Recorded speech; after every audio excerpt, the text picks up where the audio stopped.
good morning, everyone. Happy Friday, happy May 20th. Thank you for joining us today. We are gonna let folks get settled in, but in the meantime, if you could please put your name and affiliation in the chat. If you are able to put on your screen, we would love to see your smiling faces. And then we'll just give it another few more seconds and then we'll go ahead and get started.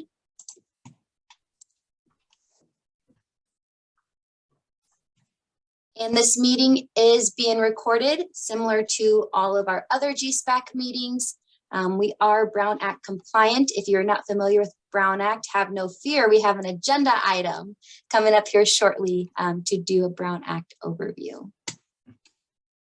I'm going to go ahead and share my screen.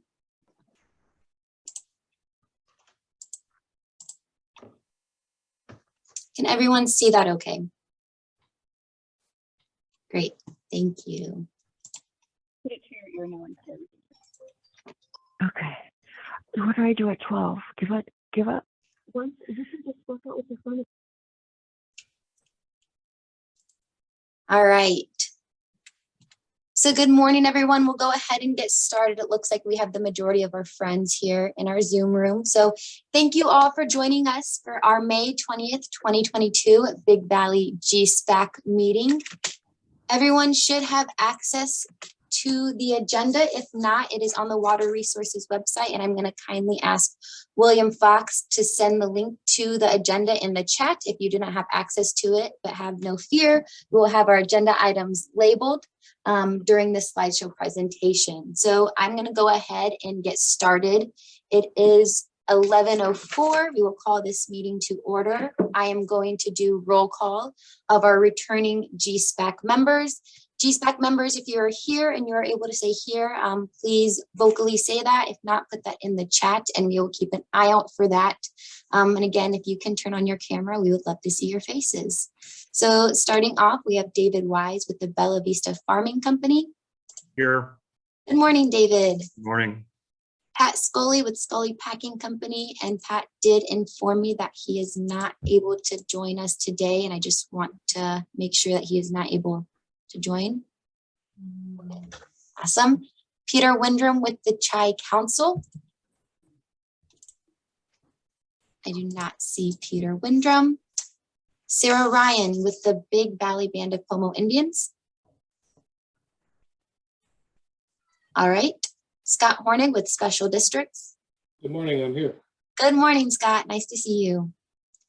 Val Nixon with the Lake County Land Trust, or Alternative. I'm here. Hello, good morning, Val. Hi. Marina Delajanis, Lake County Watershed Protection District. Good morning, all. You will be hearing my voice and seeing my face all morning. So, and then Lake County Farm Bureau. Do we have a representative from the Lake County Farm Bureau today? Yes. My name's Rebecca Harper. Hi, Rebecca. Thank you so much for joining us. All right, so now we're going to move on over to agenda item 2, which is review and approve February 18th, 2022 GSPAC meeting minutes. I'm going to go ahead and just stop sharing my screen briefly. All of the GSPAC members have received this, but I will pull this up so the community can see this as well. Thank you, William. All right, and this is also on the Water Resources website for folks to see. So I'll give it a few moments. GSPAC members, if you have any questions or comments on the February 18th, 2022 GSPAC summary, please let me know. Thank you so much to Marisa with Stantec for doing a diligent job of writing our meeting summary.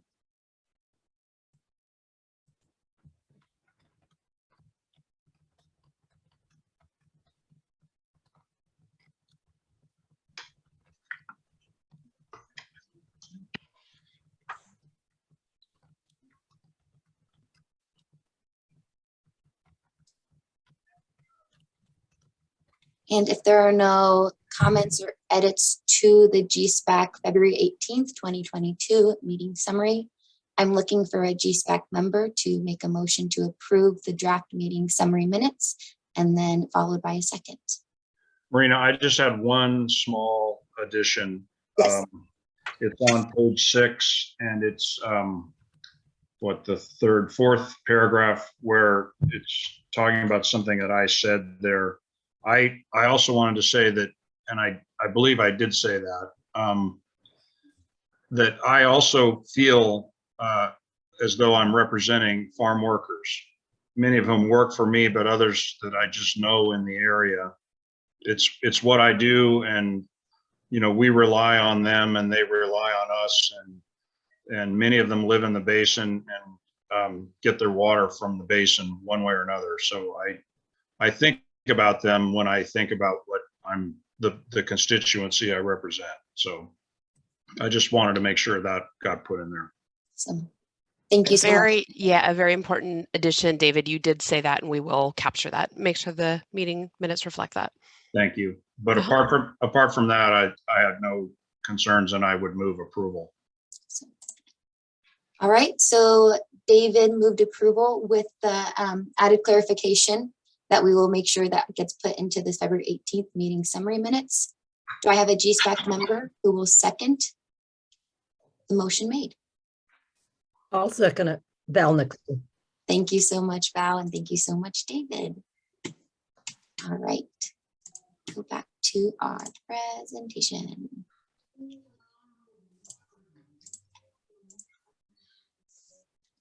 Did any members of the public have questions on the meeting summary? And again, those are on the Water Resources website. If at any point you would like those hard copy, please feel free to give us a call at Water Resources. Come visit us on the 3rd floor of the courthouse, and we're more than happy to print those out for you as well.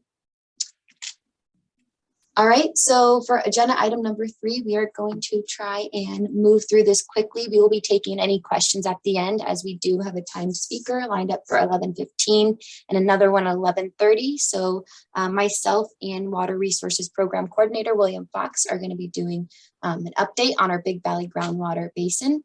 So as always, we like to include the updates from the California Department of Water Resources, My Dry Well reporting.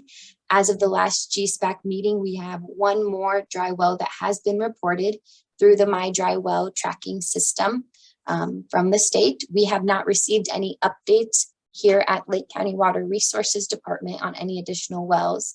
So as of now, there are 30. Nothing has changed in our Big Valley Basin. With that, I am in close communications with DWR to do an overview of the My Dry Well reporting, and will continue to provide updates and any changes. It is still our intent, and it is still our objective, and we are working on having an internal tracking portal as well. That has been the interest of a few GSPAC members and also a lot of members of the public. And I am having conversations with other county departments such as CDD and then mostly environmental health to build that database as well. With that, I'm going to go ahead and stop sharing my screen. William, are you ready to do your overview? Okay, great.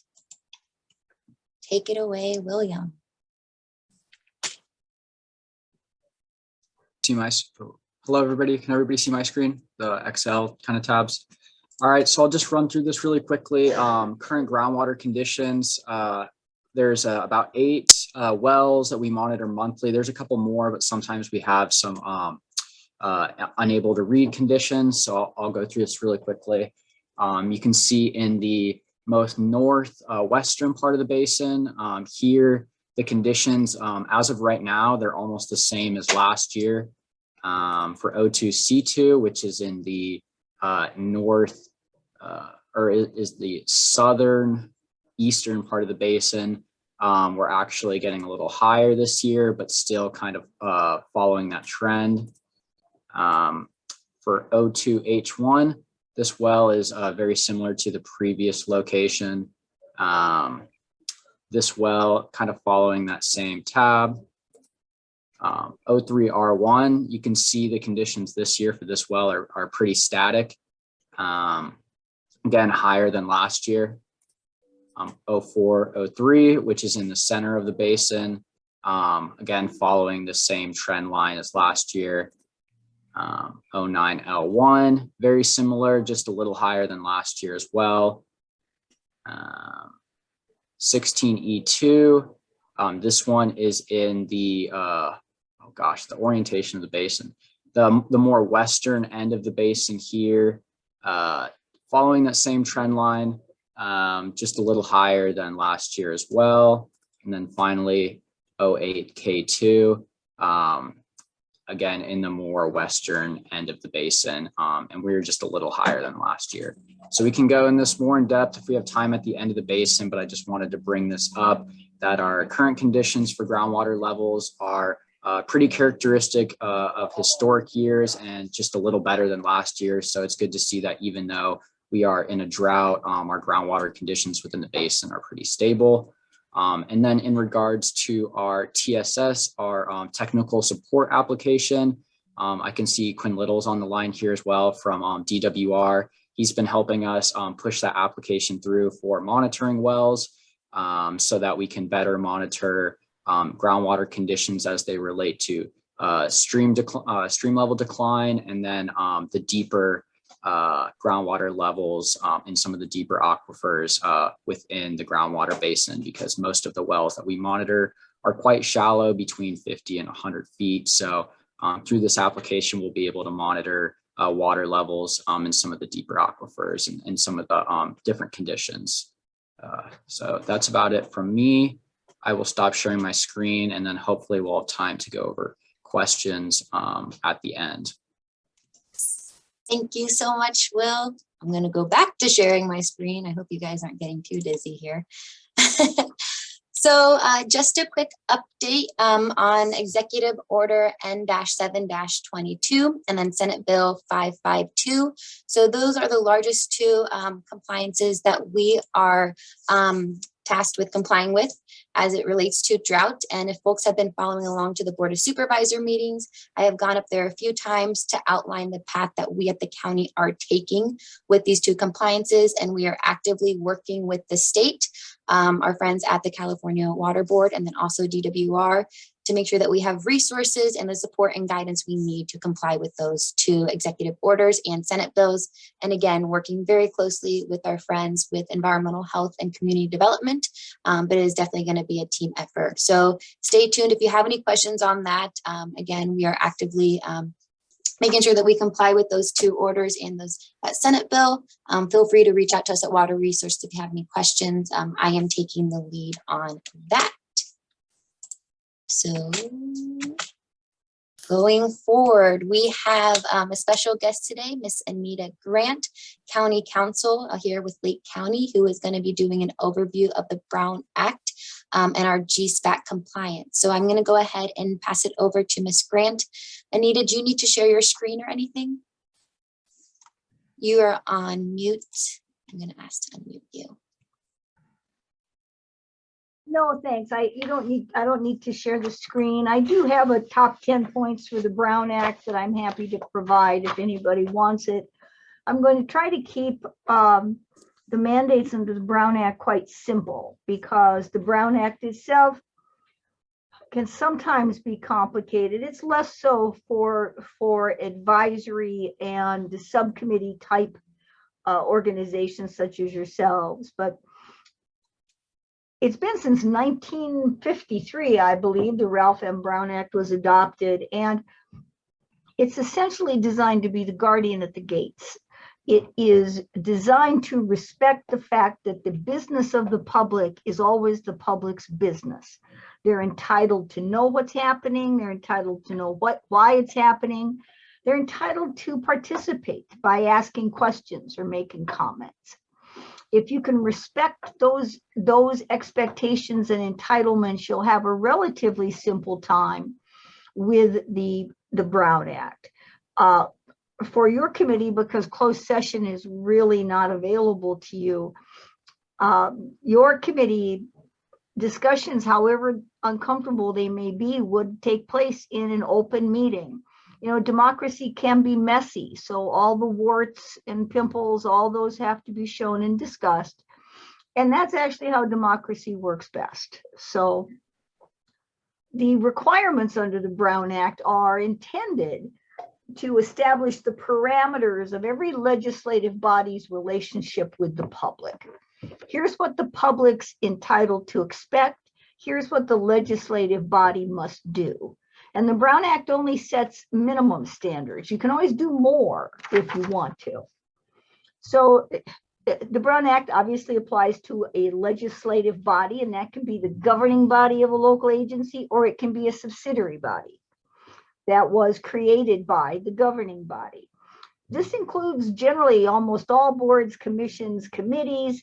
Doesn't matter if they're decision-making or advisory. Doesn't matter if they're standing or ad hoc. All of these entities are considered legislative bodies for purposes of the Brown Act. Now, there is an exception for an ad hoc committee if it's less than a quorum of the body that creates it. But this also has to be something that's going to be created for a limited purpose and is going to dissolve upon having achieved that purpose. An ad hoc committee does not continue in perpetuity. It doesn't continue for years. That's a standing committee. And you can certainly have standing committees, but a standing committee, regardless of how many members of your board, whether you have members of your board or not, is going to be Brown Act compliant under the law. But there are certain circumstances where you may want a subcommittee to just look at a particular issue to determine its answers to various questions. And once they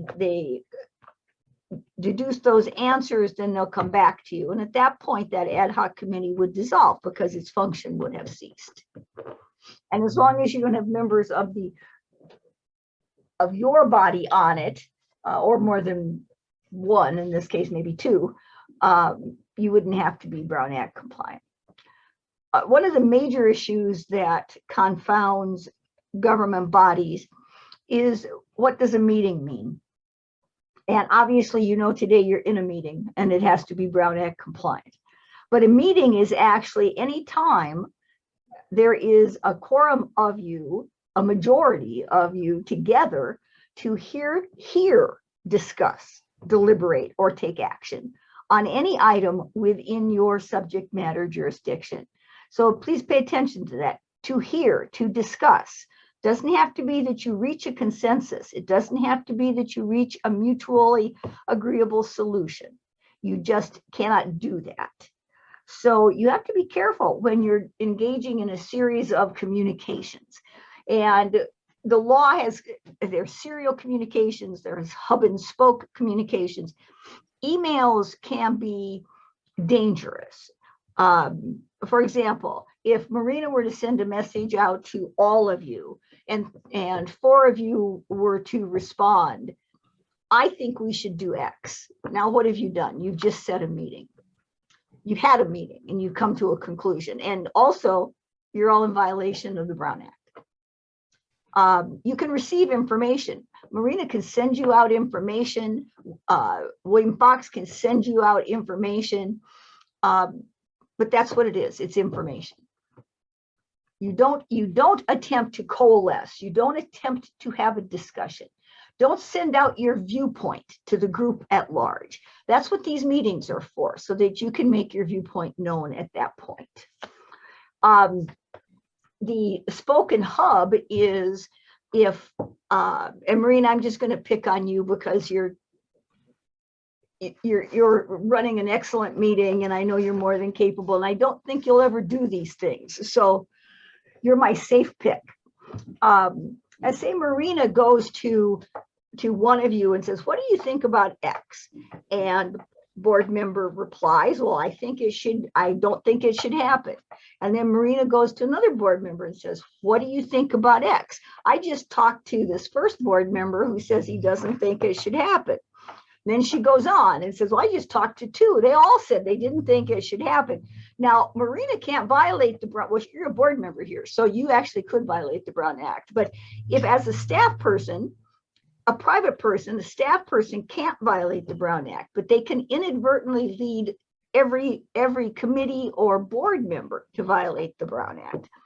One of the things that when the Board of Supervisors do when anyone comes to talk to them, the first thing they say is, how many other board members have you spoken to? so that they don't accidentally hear something that would give them an idea of a consensus or an agreement building. So those are the kind of things you have to watch for. Now, does that mean that if you all want to go to a seminar, you can't go? You have to go in groups of 2 or 3? No, of course not. You can go to a seminar. Can you go to a meeting of another body? If you all want to show up at a board meeting or a city council meeting, can you do that without violating the Brown Act? Absolutely. You can attend meetings. If you all have a mutual friend who's having a wedding, you can all go, or a birthday. There's nothing wrong with that. What you cannot do is have discussions about business that's before you. You can just go and enjoy. You can go to a seminar and listen to the information. You can ask questions as long as, again, it doesn't relate to something that's directly coming before you, and you can get more information.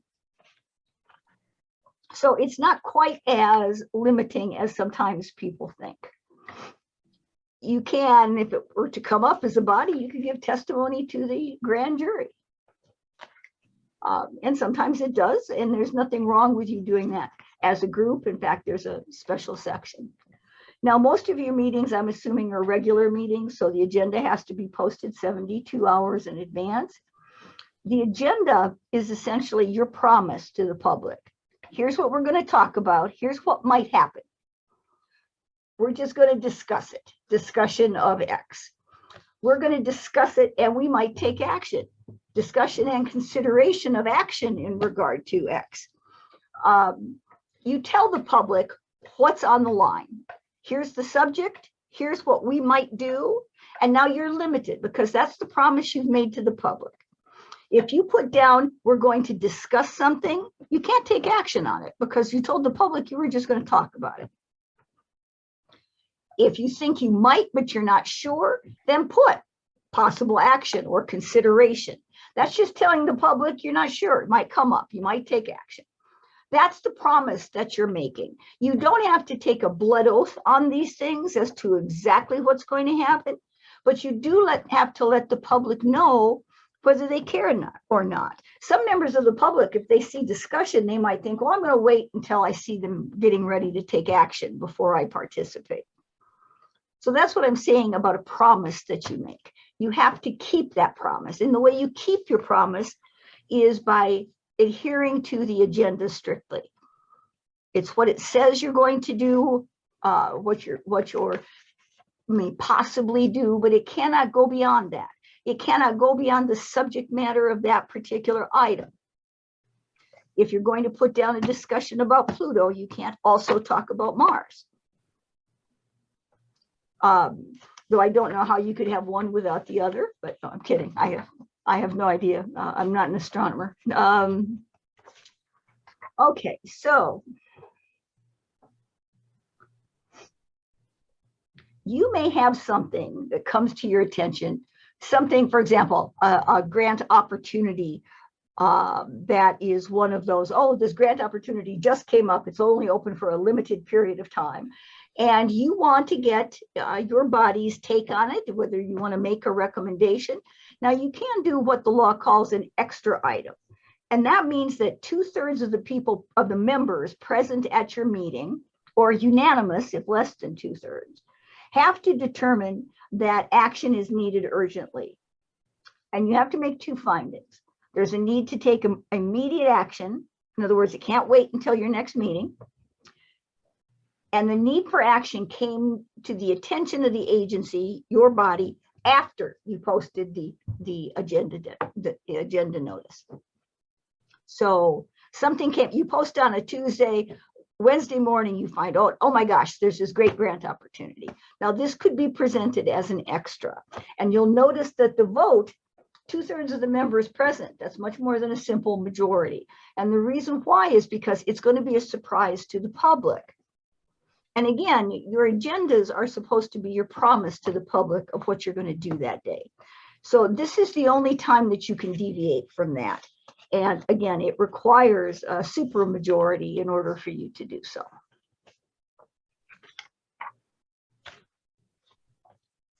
You can set special meetings. A special meeting only requires 24 hours notice. And sometimes people use special and emergency interchangeably. They're not, they're very different. Emergency means something dire where you have to take action. It's doubtful that your type of body would have that kind of emergency action, but it's not completely impossible. And in that case, you need an hour. But again, there'd have to be something that you absolutely had to do. Otherwise, it would just be a special meeting. That would mean it would be significant, something that has to be done.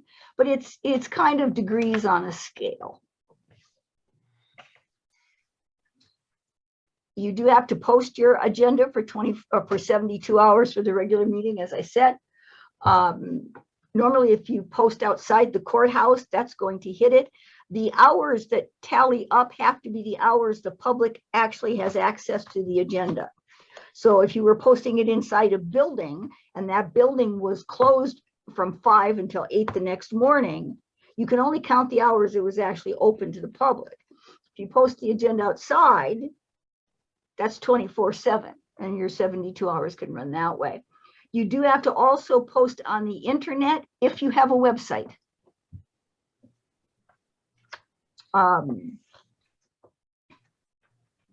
actually, for subsidiary bodies, there's some question as to whether you always have to do that, but it's safer to just post it on the internet if you can.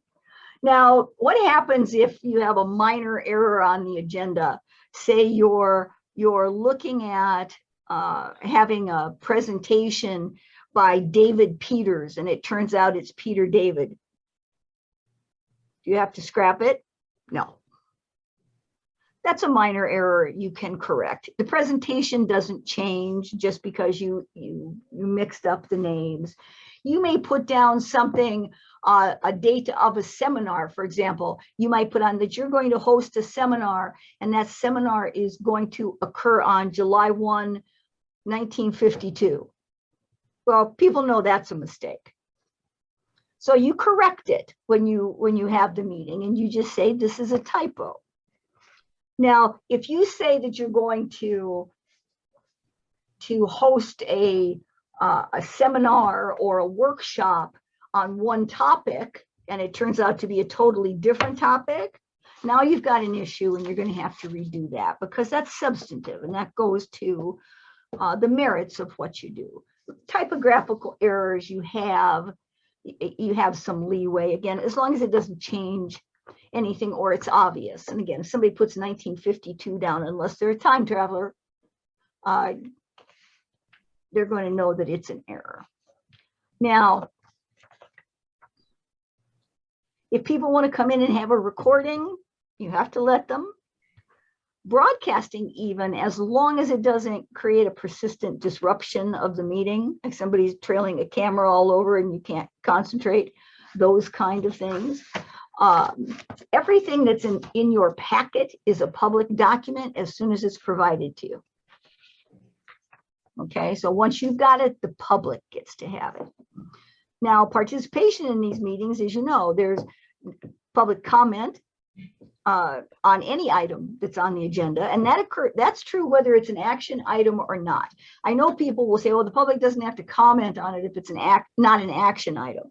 And that was probably true 60 years ago. It is not true now. There is no jurisdiction that's accurate who says that. If it's on the agenda, the public gets to comment on it. You're also going to have a public input, and you can have that at the beginning, the middle, or the end. The law doesn't care where you put it. And that gives people an opportunity to essentially tell you something about an area within your jurisdiction that is not on the agenda. For example, gee, I wish you would do a workshop on X. They can do that. Now, you can't have a discussion and interchange because, again, it's not on the agenda. And you have to keep in mind your promise to the public. But you have two different kinds of comment. Now, if you've got 50 people lined up, can you limit the length of their public comment on each agenda item? Of course you can, as long as you apply it equally to everyone. It's not just the people whose opinion you agree with who get longer. And normally you can do something like 3 minutes. And because you want, and one time speaking, if it's a big item and you've got a lot of discussion, and you do that because your point is to ensure everybody has an opportunity to speak. And you also have a requirement as a board to get through the business. In other words, you're doing the public's business here, and the public actually expects you to follow through and do what you're promising to do that day, if at all possible. So if you have a big item, you can say, okay, everybody gets 3 minutes and they get to speak one time. You say that at the beginning, and then you apply it scrupulously. You can't, if you let somebody get up and talk for 10 minutes, you no longer have a 3-minute limitation, because that's not fair. But if you tell the public in advance of the item, then you can limit it. And you can limit it to 3 minutes in any event, but certainly you can do that when you have an item that is attracting a lot of attention and a lot of commentary. And you can also, and there's a court case, you can limit them to one opportunity for comment, particularly when, again, you know that you have a lot of people, because you want everybody to have the same opportunity to tell you what they're thinking. The opportunity for the public to know what is being discussed and to participate in what's being discussed or acted upon is the essence of the Brown Act. Those are entitlements. It's not at your sufferance or at your permission. Those are entitlements. Every member of the public is entitled to that. Now, what happens if you violate the Brown Act? Well, it can be a misdemeanor. Injunctive relief is possible. Certain of your past acts could be voidable. In other words, you'd have to take it back and start again. I will tell you, however, that the Brown Act in practice is forgiving. If you realize after one meeting that, oops, you zigged and you should have zagged, correct it at the next meeting. Tell the public, we messed up, so we're going to take this back and we're going to do it again. Now what can happen to you? Absolutely nothing. You've resolved it and you've honored the Brown Act. Everyone's human, mistakes happen. When a mistake happens, correct it. And then you'll be fine. As I said, the Brown Act is very forgiving. Any questions? Since we didn't have it on our agenda that we'll have a pop quiz, I guess we'll have to wait until next meeting. Yeah. Actually, when I do in-person trainings, I do Brown Act Jeopardy. Oh, even better. It's a lot of fun. It actually is. Well, it's a lot of fun when you don't have to answer. I don't know how much fun it is when you're the one answering, but anyway. Val, did you have a question? Yes. The question is if there's something that happened at a previous meeting and I just needed some clarification, and I called somebody else on the committee to say, did you understand this like I did? Or could you clarify this for me? I don't understand this terminology. Is that a violation of the Brown Act? Absolutely not. Okay. You're only talking to one person, right? Right. No, you have to talk to a majority of your body. Okay. Okay. But you have to be careful again, because these things kind of all of a sudden somebody's inadvertently building consensus. So normally talking to one person is always going to be safe. Thank you. Mm-hmm. Are there any other questions for Ms. Grant? One other thing I'd say just real quickly, there have been certain cases where bodies have all gotten together at lunch and decided something, and they thought that they could fix it by going to the meeting and telling the public, well, we all got together at lunch and decided this. That doesn't fix it. You have to tell the public you messed up, but just telling them doesn't fix it. Whatever you decided on is void. And, but no, talking to one or two of your members, as long as you're not, and you have to count yourself in that number, as long as you haven't reached majority, and here you've got 8 members, so you'd be talking to what, 4 or more? Okay. So that's what you'd have to worry about. I would stick with 1 just because that's always safe ground. Did you want me to also mention something about AB 361 before I go, Marina? Or are you ready to go on? Do something else? Go ahead. If you could touch on it very quickly, Anita, that would be great. Well, lawyer and very quickly. I'll do my best.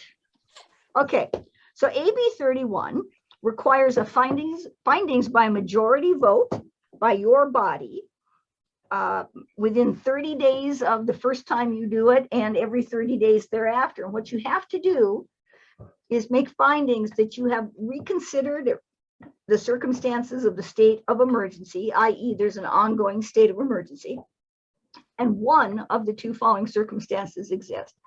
The state of emergency continues to directly impact the ability of members to meet safely in person, or state or local officials continue to impose or recommend measures to promote social distancing.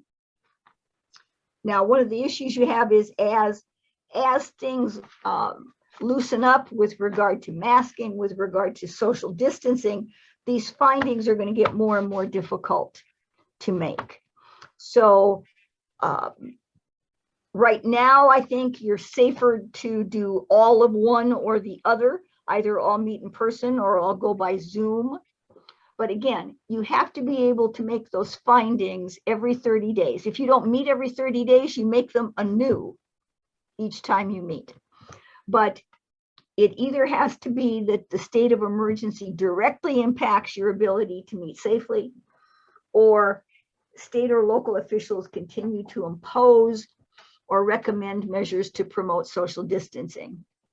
Now, I think there's a little bit of wiggle room just because the situation still remains in flux. If you read the paper, you'll see various parts of the country are having resurgence of things, and the CDD predicts further resurgence.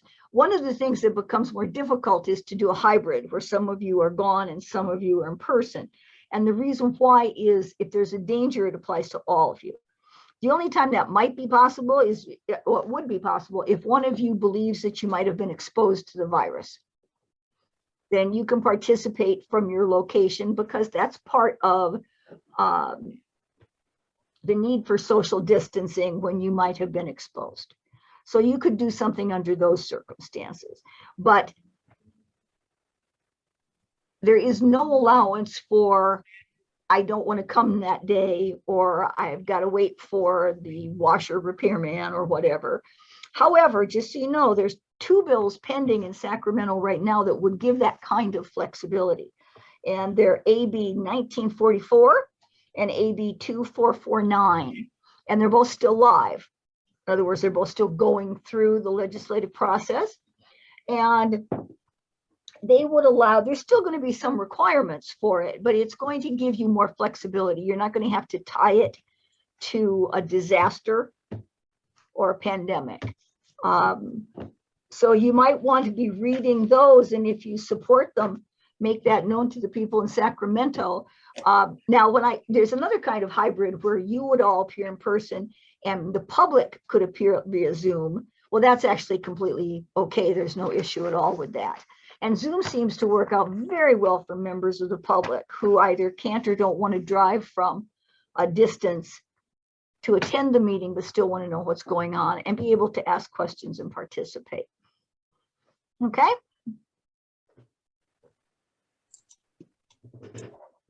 Perfect. Thank you so much, Anita. Does anyone have any other final questions? No? All right. Well, thank you so much, Anita. We appreciate you giving us this overview, and I'll circle back with you. I know you said you had a few bullet points and handouts. And perfect. I'll get that so we can share that with the committee and add that in our meeting. All right. Awesome. Thanks, everyone. Bye-bye. Thank you. All right, so now we are going to shuffle on over to our information sharing on California Department of Water Resources Technical Assistance Grant Program. We have some friends from DWR who will be giving a presentation. And if I am correct, I believe UDEC, actually. UDEC, sorry. Matt, I believe you are giving the presentation, correct?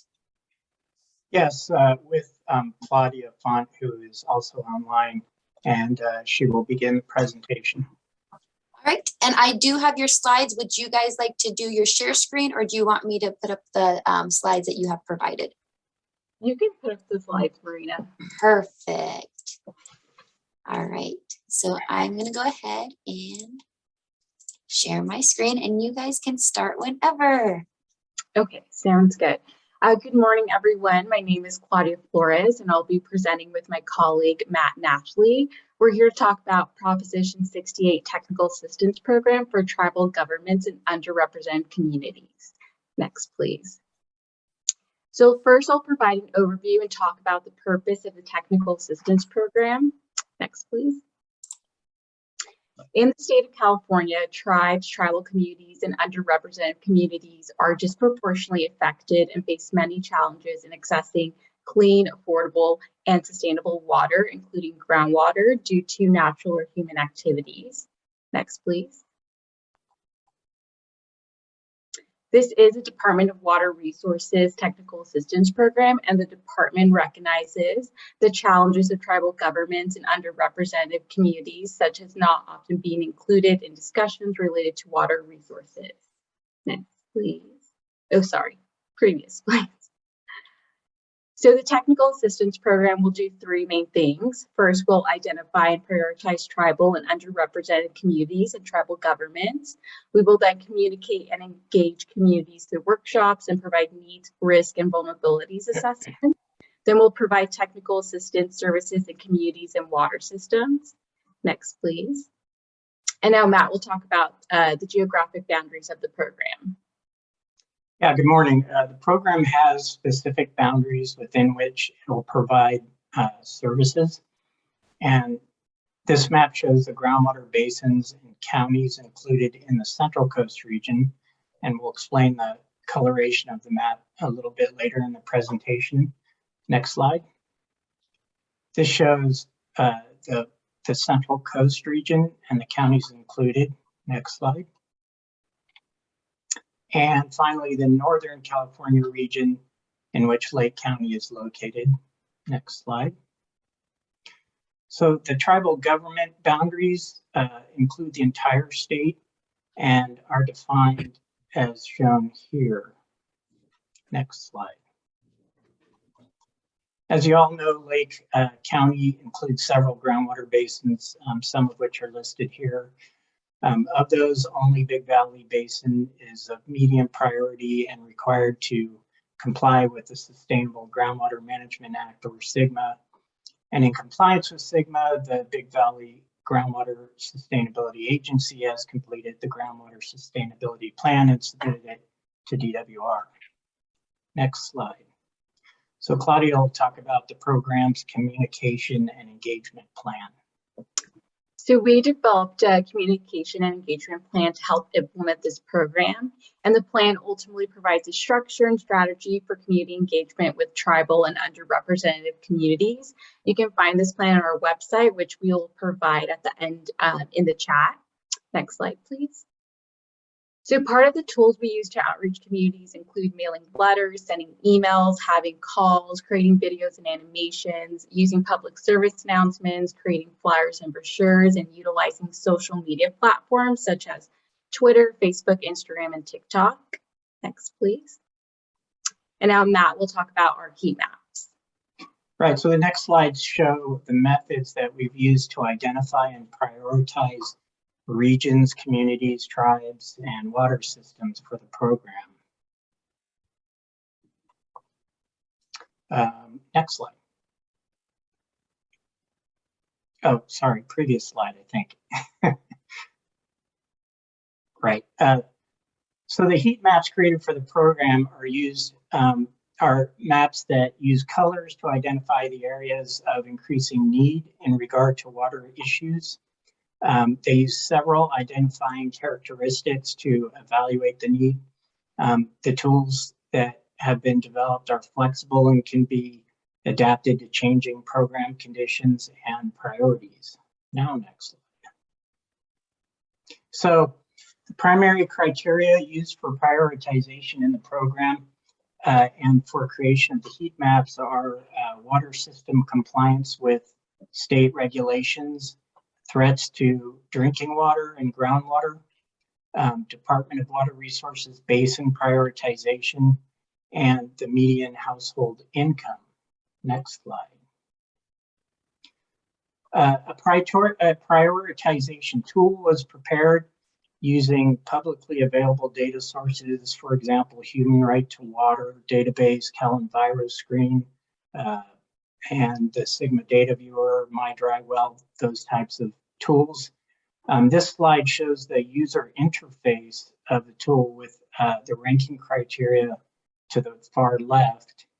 The user can assign multipliers to specify the weighting of each criteria and the importance within those criteria. All of these parameters can be adjusted in order to emphasize particular community characteristics. Next slide. So using the tool and Geographic Information System tools, heat maps were prepared showing general areas of least, which would be in yellow or actually in gray, to greatest prioritization, which would be in purple. And it should be noted that these are only guidelines, and actual water systems and communities for various program components are determined in conjunction with additional research. Next slide. So now, Claudia, I guess both of us will talk about some elements of the community selection process. Next slide, please. So using the heat maps, we're able to identify and prioritize tribal governments and underrepresented communities. And we compare this information to the Disadvantaged Community Involvement Needs Assessment and GSPs, so groundwater sustainability plans. And using all this information, we're able to do direct community outreach to discuss needs and next steps for workshops and assessments. Next slide, please. So the communities we have identified in the Big Valley Basin are the Big Valley Band of Pomo Indians of the Big Valley Rancheria. And then underrepresented communities also include Kelseyville. The water systems include Sky Park, Lake County, Community Service Area number 6, Finley. Next slide, please. And to assess the water needs, risk, and vulnerabilities, we create a survey. It is available in 5 languages. There's English, Spanish, Cantonese, Mandarin, and Tagalog. And if there are other languages you think we should incorporate to benefit your community, let us know. Next slide, please. Currently, our team is working with tribal governments, communities, and groundwater sustainability agencies on workshops. We're making presentations, conducting Zoom conversations, and coordinating in-person workshops and scheduling assessments. And our next in-person workshop, or first in-person workshop, will be June 15th, and we're coordinating with Marina and William on that. Next slide, please. Right, the project team is now researching priority water systems to vet potential projects. And one of the initial steps is a records review that focuses on groundwater sources and includes the items shown here, including water system details, demographic information, water rights, basin information, and details regarding groundwater wells and infrastructure. Next slide. In some cases, the project team will actually visit the water systems to analyze and document existing problems and survey connections, evaluate storage tanks and distribution systems, analyze groundwater quality for potability, and then again with regard to groundwater wells, additional detail including the condition of pumps, appurtenances, and distribution systems. Next slide. So preliminary engineering reports will be prepared that include all of the information that was gained through the program, and it'll present water system difficulties such as poor water quality, dry wells, distribution and storage problems, other infrastructure problems. The report will present potential solutions to the existing problems along with preferred project alternative and feasibility analysis. One of the goals is to fulfill requirements for additional funding through various funding mechanisms. Next slide. So our next steps is we would like to hear from you on the ranking criteria and heat maps that Matt discussed. And again, like I said, we have a scheduled workshop for June 15th, and we're preparing materials for that. And we'd like to hear if there are any other communities you think we should talk to. Next slide, please. So you can contact us via these emails. I'll provide them in the chat right now. Next slide, please. And we'd like to thank you. And I see that Derek put the website in the chat. So thank you there, Derek. And if you have any questions, please let us know.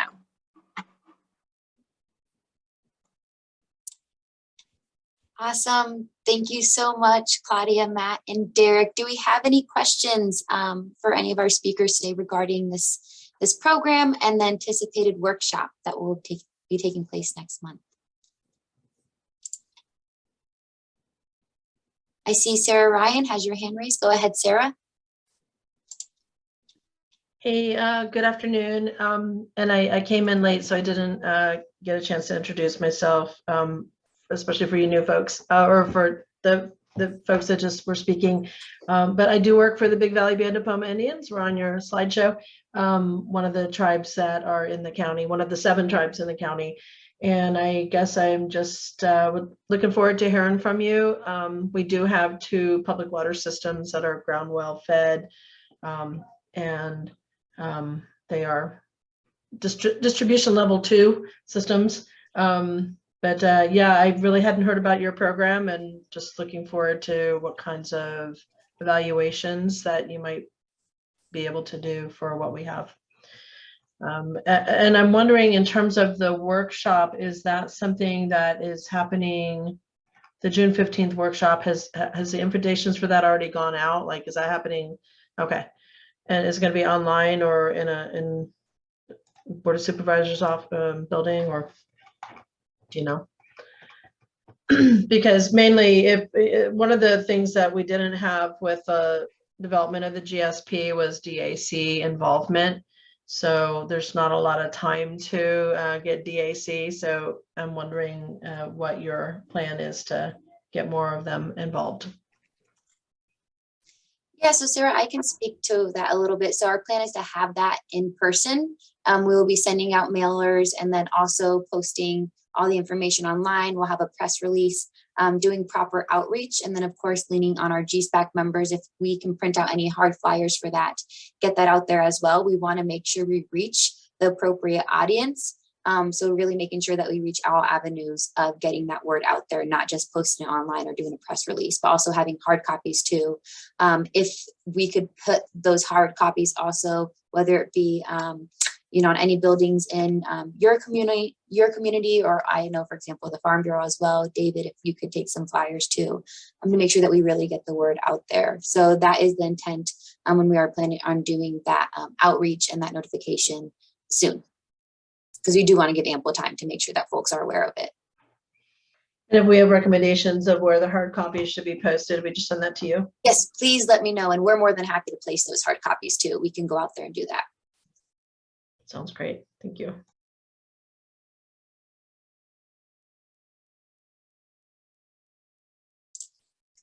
Are there any other questions for Claudia, Matt, or Derek? No. I'm really looking forward to this workshop, and I want to thank you guys, your team, for working with us and giving us this information in this presentation. We will be having these slides on this meeting material for this outreach, or for this GSPAC meeting. So if there's no other questions, you all are more than welcome to stay on, but no pressure. I know you guys are. Oh, Sarah, go ahead, Sarah. Sorry. Yeah, one other thing. I mean, I'm curious about the heat mapping and how that is. I mean, I kind of, I understand how that could be related to water supply issues, but it's just interesting that you're using that rubric as opposed to groundwater levels, or or other things. So why heat mapping? Well, our intention was to create a tool that would provide flexibility in regard to what types of characteristics get prioritized. So That's what we did. We included things such as groundwater levels or threats to groundwater. And so this was in coordination with DWR. The current prioritization was developed, but also can be adapted as appropriate.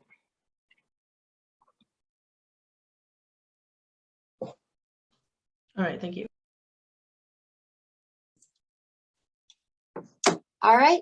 Well, thank you again so much. And we continue to look forward to working with you all to bring this first workshop to Lake County. Thank you. Thank you, guys. All right, we are gonna shimmy on over to agenda item 6 here, which is our groundwater sustainability plan and related activities update. So moving on over, nothing has changed. We did submit our Big Valley GSP by the January 31st, 2022 deadline. So that is still on DWR's portal, which we do have a link to that GSP on the Water Resources website. And I know a few folks have hard copies of that GSP as well. Again, no pop quiz yet on that GSP. And then the 75-day period for DWR's public comment period has closed. We did receive a few comments, which was super exciting on our GSP. Here is the link to that GSP portal. So all of those public comments are submitted to DWR. They are in the process of review of those public comments, and those are all public accessible as well. So you can click this link and you can see all the public comments that were submitted and go through those public comments along with finding our GSP. And our annual report, I need some horns or something. We did submit that by April 1st, 2022, which again is submitted in DWR's Sigma portal. Very, very appreciate the work of Ludorf and Scamanini and Stantec for helping us develop that annual report, which is a requirement of Sigma by the April 1st deadline. As a refresher, we were able to utilize our funds from grant monies that we were awarded by DWR to develop this annual report. We wouldn't have been able to do it without those funds and the expertise of our consultants. So again, here is the link to that annual report, which we will also have on the Water Resources website. Also 6.4, so we were awarded a grant extension for GSP related activities through August of 2022. These funds and this grant were to expire. Our agreement that we at the county have with our friends at DWR were set to expire in June, but thank you to the support and the work from our friends at DWR for allowing us and accepting this request for the grant extension. We have some monies left and we are in coordination with DWR and just making sure that we have ample time to utilize all those funds. As we all know, we wouldn't have been able to do the work that we have done so far with our GSP implementation and our Sigma compliance if it wasn't for the funds that we were awarded from DWR. So as you can see, here's the amendment. We will have all this information, all the grant information, including the amendment on our Water Resources website. But if folks have any questions at all, please give us a call. And we're more than happy here at Lake County Water Resources to answer any questions that you have in terms of this funding that we have from the state and what we're using with it, which you all know, GSP development. So with that being said, I'm going to take a second to breathe. Is everyone good? Are we still awake? Okay, great. Marina, as you move into this, I just want to note that both Sarah and Peter Windrum joined us. So make sure that the role contains both of their names, especially as we start to go through returning members and all that. So. Perfect. Thank you so much, Christy, for keeping me in check. So now we are going to move on to item number 7. So this item and then the following item are going to be our focus for today's discussion. We do acknowledge that we do not have all of our GSPAC members present, which I will get to here in the next slide. But right now, and we're piggybacking off of our February GSPAC meeting.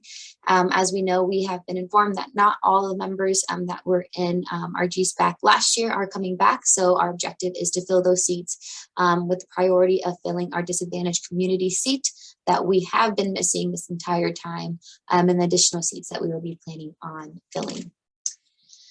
So item 7.1, I want to walk down the list of our returning GSPAC members, open seats, and open seat description.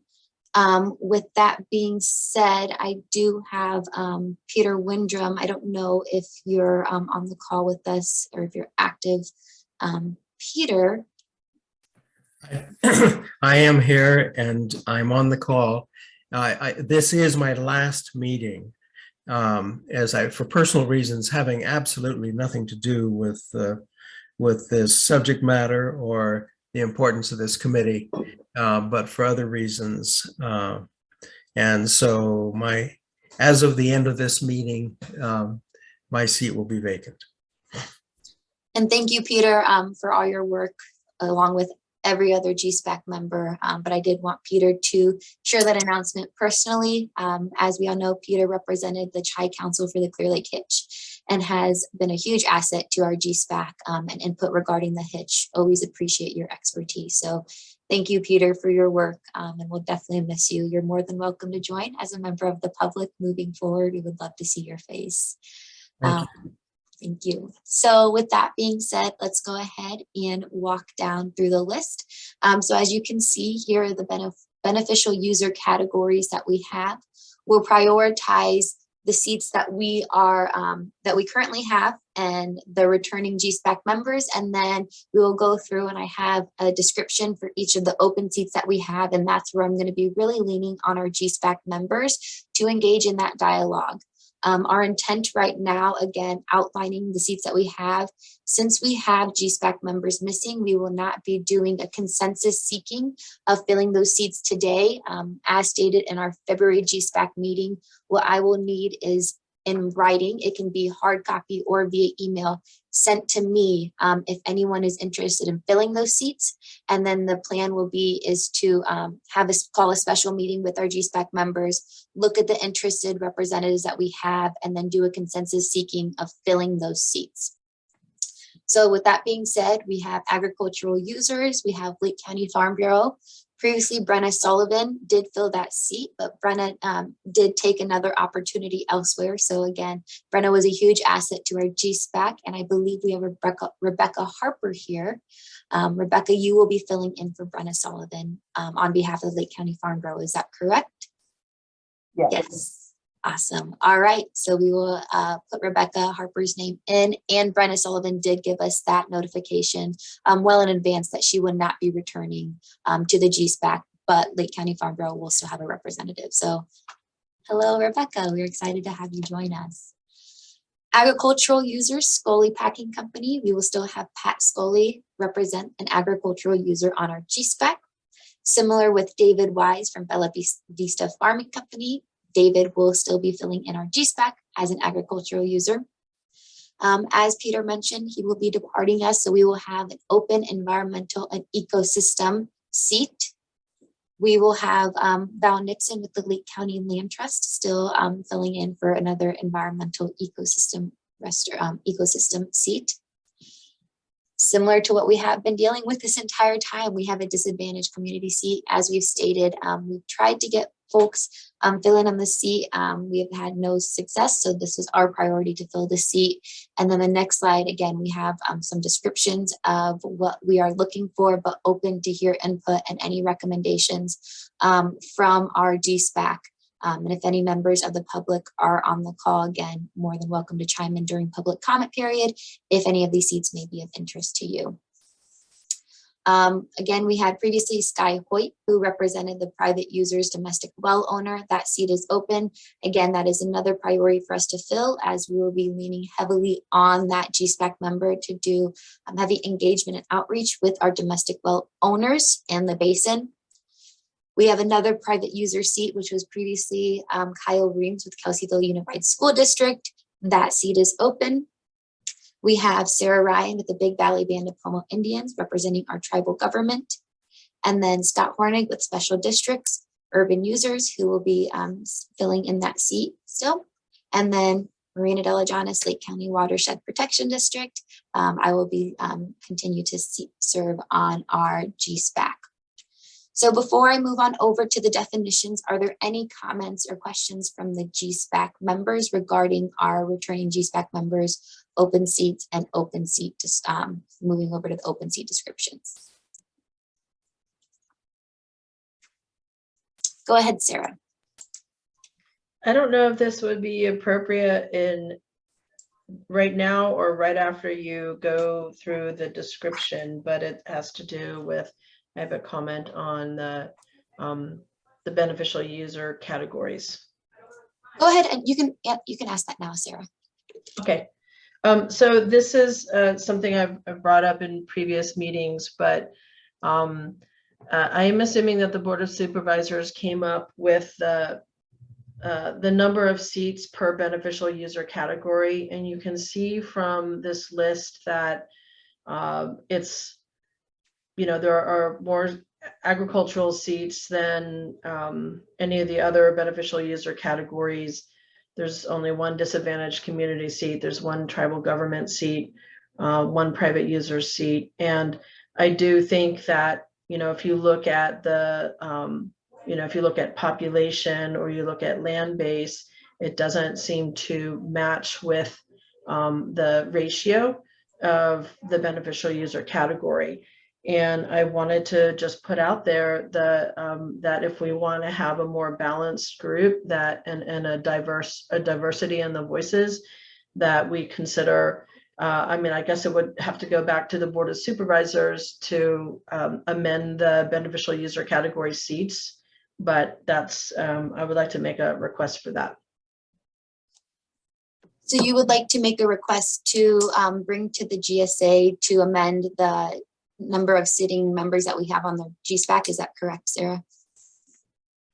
Yeah, to either increase some of the ones that only have one seat or decrease some of the ones that have more than one seat. So it's more balanced. And we would have an opportunity to do that. So as stated, the GSPAC received the charter document. So our objective today is to approve the charter document to bring to the board on June 14th for approval. With that, we would not be bringing the names of the representatives that we are recommending to the GSA to vote upon. So we would have opportunity, if that's something that is of interest to the GSPAC, we could bring that to the board, to the GSA for revisiting, and then also review if we have any recommendations on seats that we would like to add or anything of that nature. So there would be opportunities for that, Sarah. Well, thank you. And that's one of the issues, is that if there's only a few lone voices saying, wait a minute, we need more balance, but they can get outvoted by more who wouldn't necessarily agree with that. So it is a difficult situation to be in, which I would love to turn the tables on at any time, to have, just one of a group that's, would like to see things change. So it does make it difficult when we're going by voting to make changes to things like that. So I would just ask that you would consider, in terms of, as the county, to consider the balance of the beneficial user categories, because there are a few that just have one, and there's one beneficial user category that has three.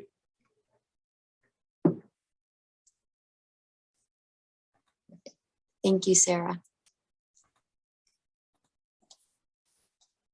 And then Peter Windrum, I see your hand is raised.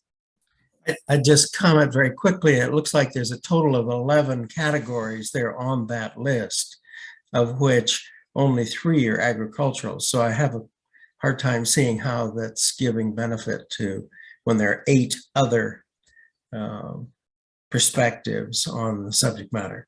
That's the only comment I make. Thank you, Peter. Do any other GSPAC members have any comments or questions? All right, so let's go ahead and move over. So here I have some descriptions. I promised you all that we would have some descriptions of the open seats that we have currently. So again, our objective is to fill these seats once we get the charter adopted, the charter on which we'll move on over to the next agenda item. But here are the season. This is where, again, where I'm really looking for some dialogue between the GSPAC. As you know, Water Code 107.23.1, and won't get into the specifics of it. It outlines beneficial uses and users, right? And that is what the GSA uses to develop our advisory committee that we have. So currently we are filling 4 vacant seats. If that is something that, if we want to add seats down the road, then that is something that we as a GSPAC will discuss. And that is something that we can do down the road to bring recommendation for our voting GSA. So the first vacant seat that we are looking to fill is the environmental / ecosystem seat. We currently have one, which is a Lake County Land Trust. Previously, we had the Chi Council for the Clear Lake Hitch. So these descriptions I've gathered from a few different resources supported by Sigma. So we can see for this one, I utilized resources and outreach material from the Nature Conservancy. And what the Nature Conservancy recommends for this seat for GSAs and advisory committees is identifying the beneficial uses of surface water, which include environmental users. So again, we previously had a representative for the Chi Council for the Clear Lake Hitch, which is our listed species in the basin. But here I'm looking at folks in our GSPAC who may have any recommendations, who potential candidates or representatives or groups or entities that could fill in this seat.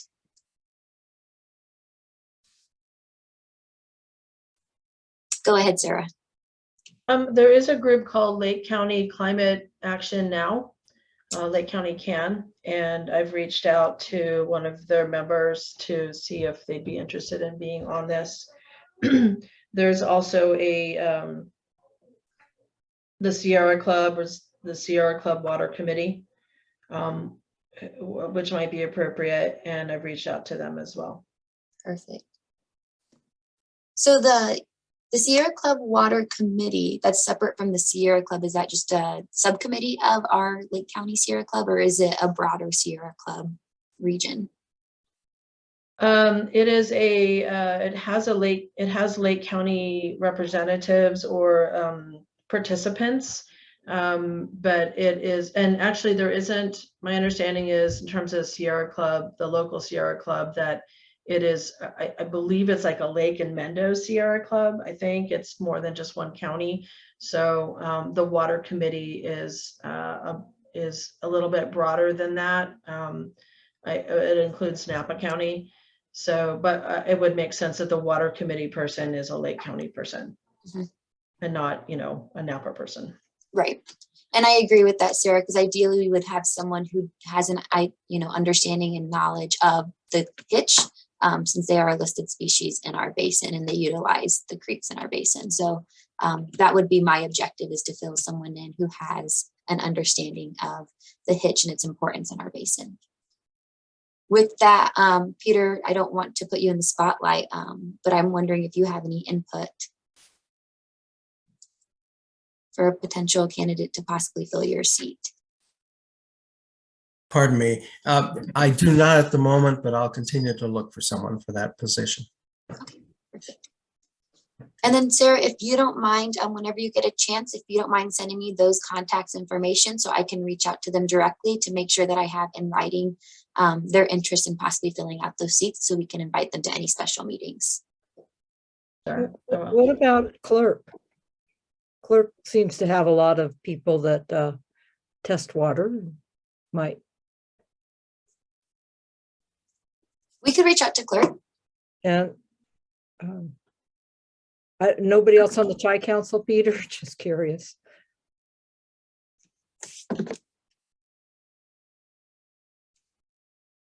I keep muting and unmuting here. No, but I'll work on that, Val. Yeah, seems like somebody who has a specialty in the hitch would be great. Yes, I have a person in mind, but I need to talk to him first. So. Thank you, Peter. And there is Audubon, but they seem very small now.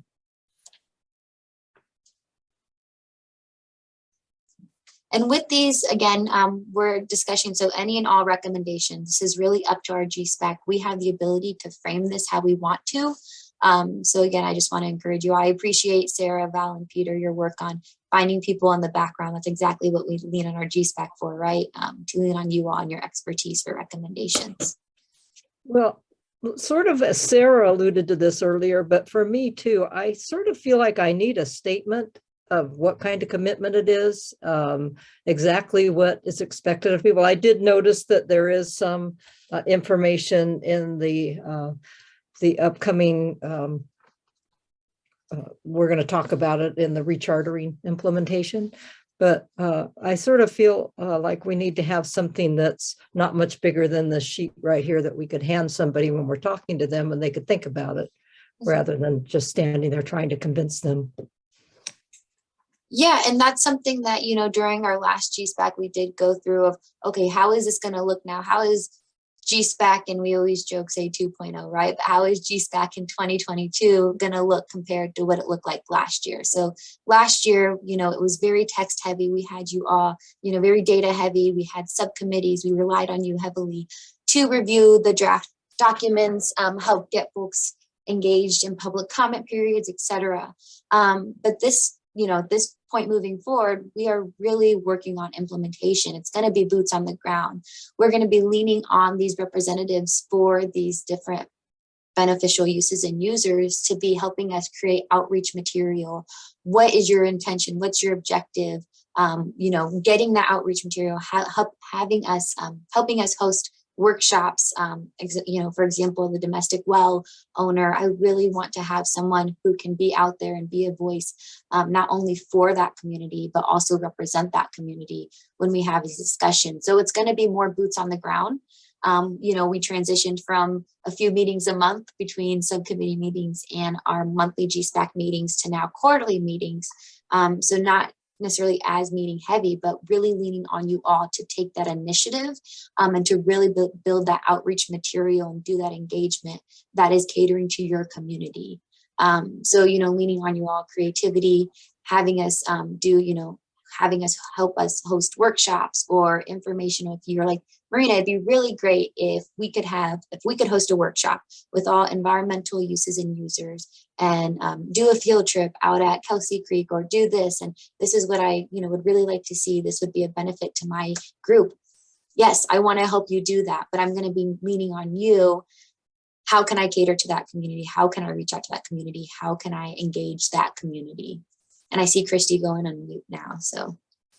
Yeah, I just wanted to say, you know, Val just asked that, and Sarah had asked a version of that as well. What we could do is create like a little job description almost of kind of like, here are what the parameters are for meetings. Here's our understanding of what the time commitment would be for, you know, kind of ad hoc or subcommittee and data and content review, and just at least kind of outline it in generically, and then it can have these descriptions underneath it too of specifically what we're looking for, if that's helpful.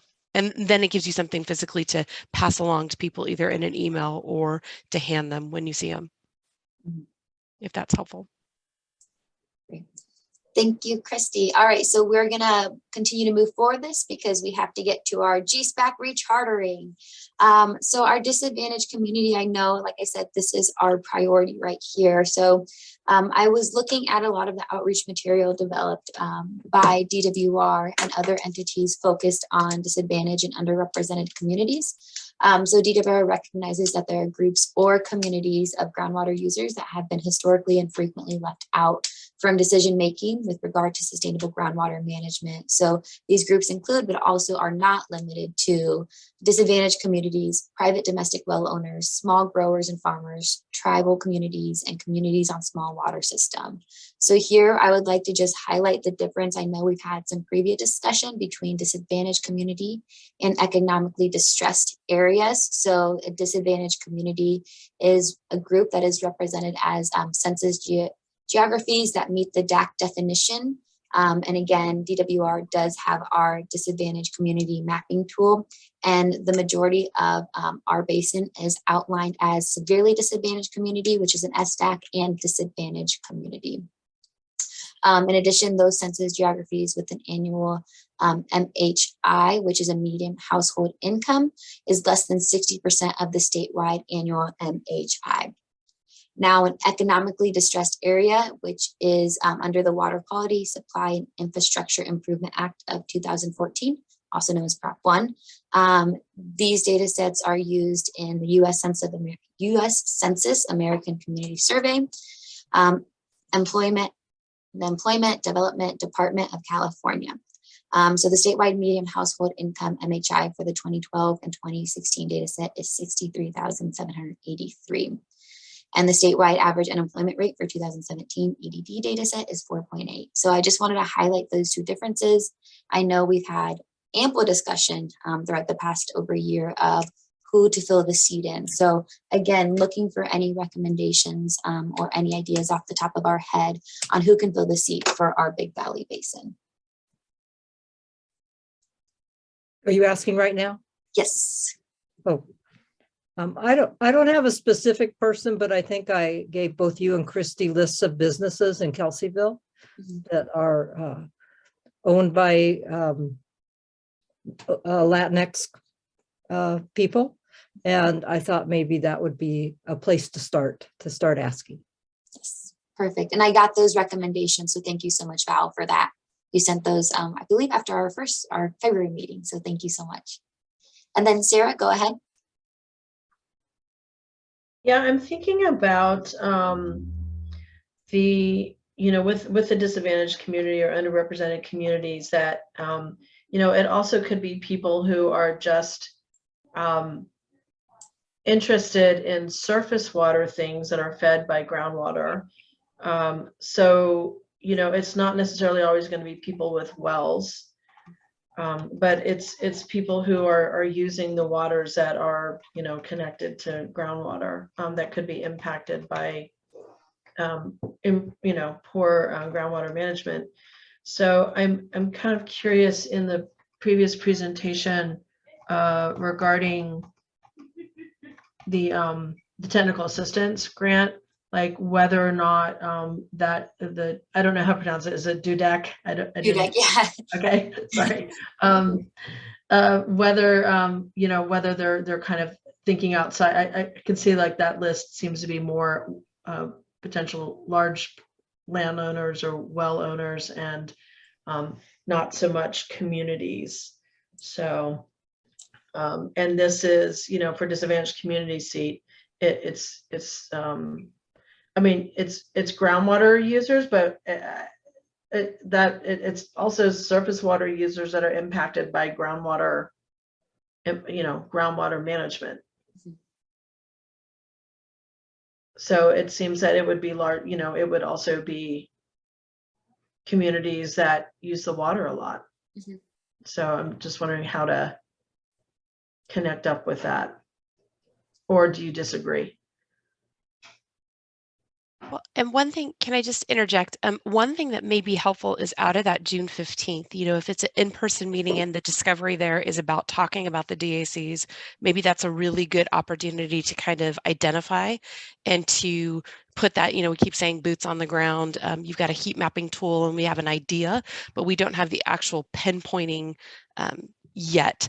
And so maybe that meeting might help facilitate that a little bit more too. It's only like 3 weeks away or however, but that might be a really good opportunity to do that. Yeah, because you think about it, it's like I'm just coming up with an example and it's not necessarily any real scenario that's happening, but swimming holes that people go to kind of get some relief from the heat. And if there is not enough water to kind of keep that swimming hole going, then that's one impact that would be happening. And perhaps that community would be interested in participating in how groundwater is being managed. So, I could see various like scenarios where, especially if you have like underrepresented communities that are using the surface water in ways that maybe we don't know all the different ways that they're using it, but it's changing because of climate change and the drought. And so we have to be really careful about groundwater management to make sure that those surface water uses are not being impacted. Yeah, I would just encourage that we maximize that June 15th opportunity if we're doing it already to really plow into it for this particular aspect because we know that we need the assistance with it. So definitely. Well, also people's jobs could be affected by groundwater. Whether they own a well, they may work someplace that relies on a well, that their job would end. I don't know if that's part of the criteria. Yeah, and I know we did, talk about that. I know Sky was very, passionate about that too, when we were developing our charter and whatnot. He mentioned, and that's a very valid point, Val, is, people's livelihoods. They may not be, they may not have a well, but their job relies on a well. Definitely appreciate any input that you may have, David. I know you said you have a lot of folks who, work in the basin, and you see yourself representing them as well. And that could be a perfect example too. Well, or maybe one of them could represent themselves that work there. Yeah. And William brought up I think it was William last meeting, that a lot of people that are working can attend a meeting at this time of day.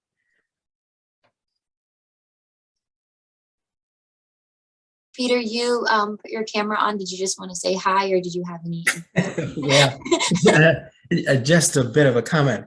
I think part of the reason that it's so difficult to identify someone in this category is that, unlike places down in the Central Valley, we fundamentally do not have any issues or problems with domestic water well users in Big Valley. We do, for example, we have a system that serves 3 households. There's never been an issue with groundwater availability or wells going dry, even remotely, except back in the 1950s. And at that time, the water table was very high, and that's not that case now, but everybody's adapted to that. In some areas, it's not changed at all. Over on Soda Bay Road, Matthews, property owner there, his family's been there 100 years. His well is 20 feet deep and is totally unaffected so far, except with the one exception being 1976. So anyway, all I'm saying is, I guess I'm suggesting, is that what we're trying, maybe at least so far, trying to resolve what's a non-issue. That isn't to say that it can't be an issue at some time in the future, but as of now, it's a non-issue.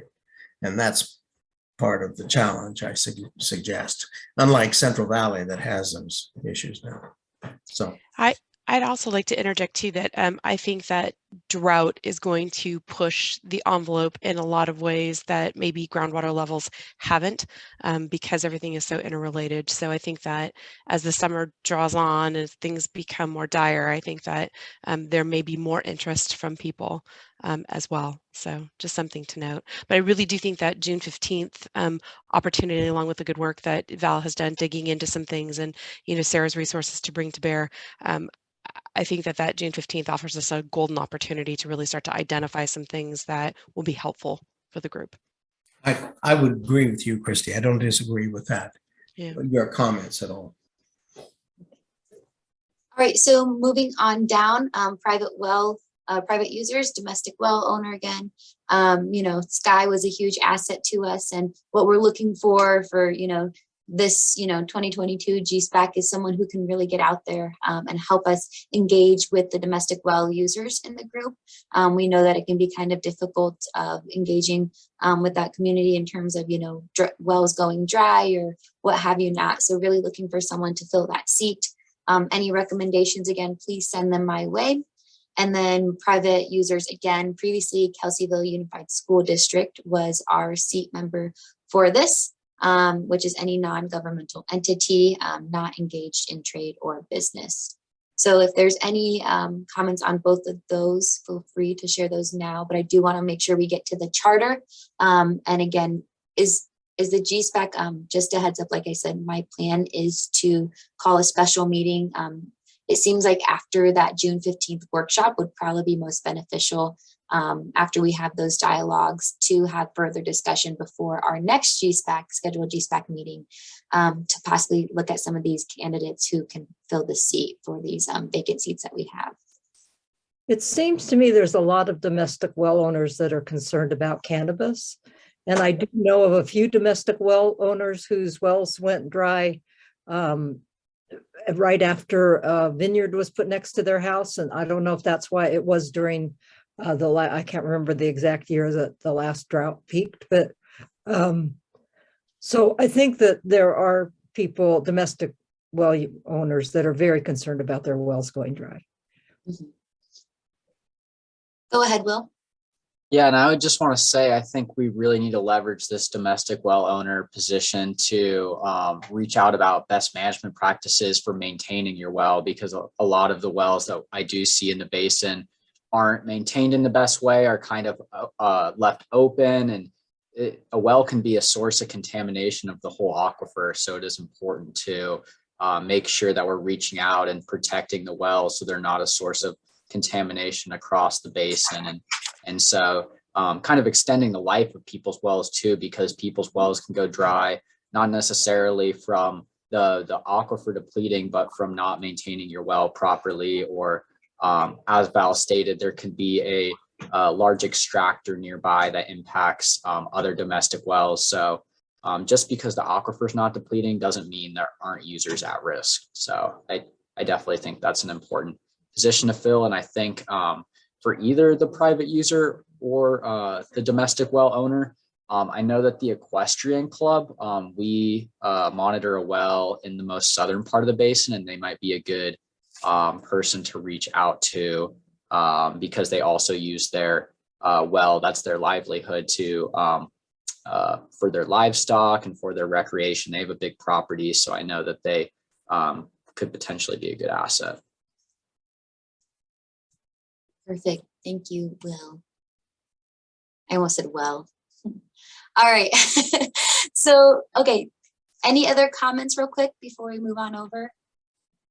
So what we'll do, Christy, we'll have a little handout to outline, what the requirements, but what the intention for these seats are and objectives. So folks, as you're talking to folks who may be interested in filling these seats, and just even for our sitting GSPAC members, as we're making this transition from planning to implementation, you guys have an idea and we have handouts for you all. So we'll get going on that, and I'll reach out to each of you individually to help me prepare that. Another perfect opportunity for you all to work with us in terms of outreach and engagement for GSPAC and our SIGMA compliance. So Marina, really quickly, Sarah just wanted the distinction between the trade and business. Are they one and the same? She just wanted clarification on that under the private users category description. I would say that they're one and the same. And Christy, correct me if I'm wrong. I think there's a little bit of openness with the fact that trade may be a broader type of like entity, industry, or otherwise. Like, the equestrian thing is a great example. And I hadn't thought of that one, and I actually think that's a really good one. Why we originally had that one is because the school districts had made so much use of it, and Kyle was so proactive and being great about offering to be part of the GSPAC. We also looked at the cemetery district at the first time that we were doing that as well. But so I think that it could just be broader context of like trade being industry or entity or special use group type thing there. And Marina, I would also say that if you're getting ready to transition to looking at the charter, that maybe might be a good time right now to take a little 5-minute break for everybody to just stretch, and then we can dive right into it. I definitely want to leave time open for public comment and any other ensuing discussion of anything that's not already on the agenda. Or just, commentary of anything that's gone on so far. So want to leave open time for that at the end. So if we could just take 5 minutes for right now, come back at 12:40, I think that would be helpful for everybody. All right. See you all soon.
All right, friends.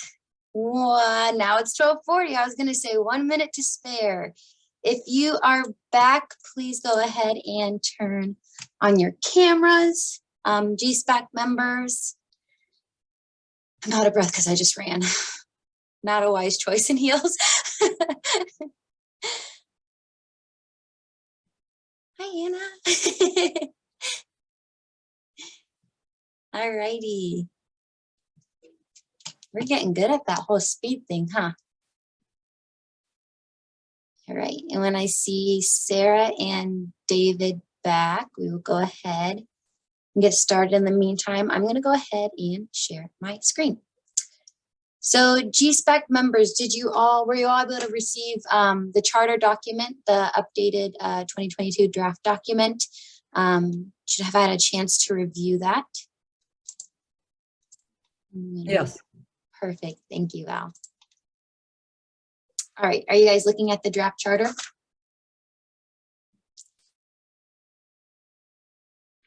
All right. And I want to make sure we have Sarah and David back. And Marina, if you don't mind taking off the navigation thing and then also just making it look a little bit bigger for people who may not have the ability to toggle and make it bigger, that would be great. Perfect. It'd be nice to see, huh? There we go. Can we all see that okay? Is that better? Much. Yes. Thank you. All right. So we'll go ahead and get started. 12:41. We're picking up on our agenda item number 8 for those folks following along. So right now what we're going to do is we're going to take a chance to look at our Big Valley Groundwater Sustainability Agency Advisory Committee charter document. So for folks not aware, we have this charter document. We had one last year for our GSPAC, our original GSPAC. And what this charter document does is it just outlines the purpose and goals and how we are planning on running our GSPAC meetings and what the intent mostly of the GSPAC is. So just as a refresher, our GSPAC is a board appointed non-voting committee made up by folks on this call. And as we shared, we have some seats that we're looking to fill with that. So the biggest change that we had for our actual GSPAC charter that you will see here and that the GSPAC has already had a chance to review is just mostly changes as it relates to the GSP development to implementation. So the majority of the text we kept the same as we did last time. We'd like to keep it relatively broad just to make sure that if any changes were to come up, and keep it flexible to the group. As Ms. Grant stated, that's one discussion that we at the GSPAC should be having in terms of transitioning from either all virtual or all in person. But that's something that we did highlight here, and we tried out a few different things, but just with the nature of the current pandemic, like to keep those things relatively flexible. So what my intent to do here, as we go through this, I will let the GSPAC, I'm not going to read this word for word, but if any GSPAC members have any questions, and then we'll have time at the end for any members of the public have questions. My objective is to bring this to the Board of Supervisors acting as our Big Valley GSA for adoption June 14th. As shared in my message with the GSPAC when I sent this document along is since our current charter expired in January, we are technically not an entity. There's a lot of funding coming down the funnel right now, one being TSS services from the state. We really want to have this charter document finalized sooner than later so we can seek these funding opportunities and we can be a structured body as we have been previously. So we will, like I said, we will have the opportunity to onboard missing seats. And then if we wanted to bring on additional seats, we have that opportunity to make amendments of this charter document. But my objective here is to look at the modified text that we have proposed to you all. If you have any other input, please let us know. And then that way we can make those changes. But again, my objective is to bring this to the board, acting as a GSA for adoption of the 2022 GSPAC charter on June 14th. So with that being said, Christy, do you have any comments or questions before I dive into this? Nope. Okay, awesome.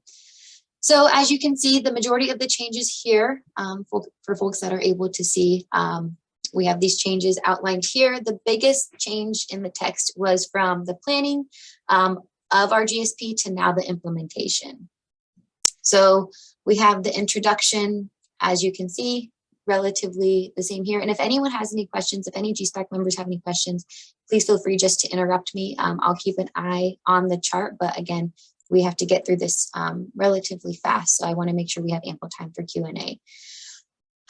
So the Big Valley GSA, which is our board of directors of the Watershed Protection District, will assess groundwater conditions in our Big Valley Basin and create, adopt and implement our Big Valley GSP, which is now being reviewed by the California Department of Water Resources. So going on down to the purpose and goals, our Big Valley GSP Advisory Committee, known as the acronym GSPAC, was initially formed in April 2021 to advise the Lake County Board of Supervisors on the development of the Big Valley Basin GSP. After submitting the GSP, which we have done, to the California Department of Water Resources per signature requirements, the GSPAC has been rechartered for implementation of the Big Valley Basin GSP.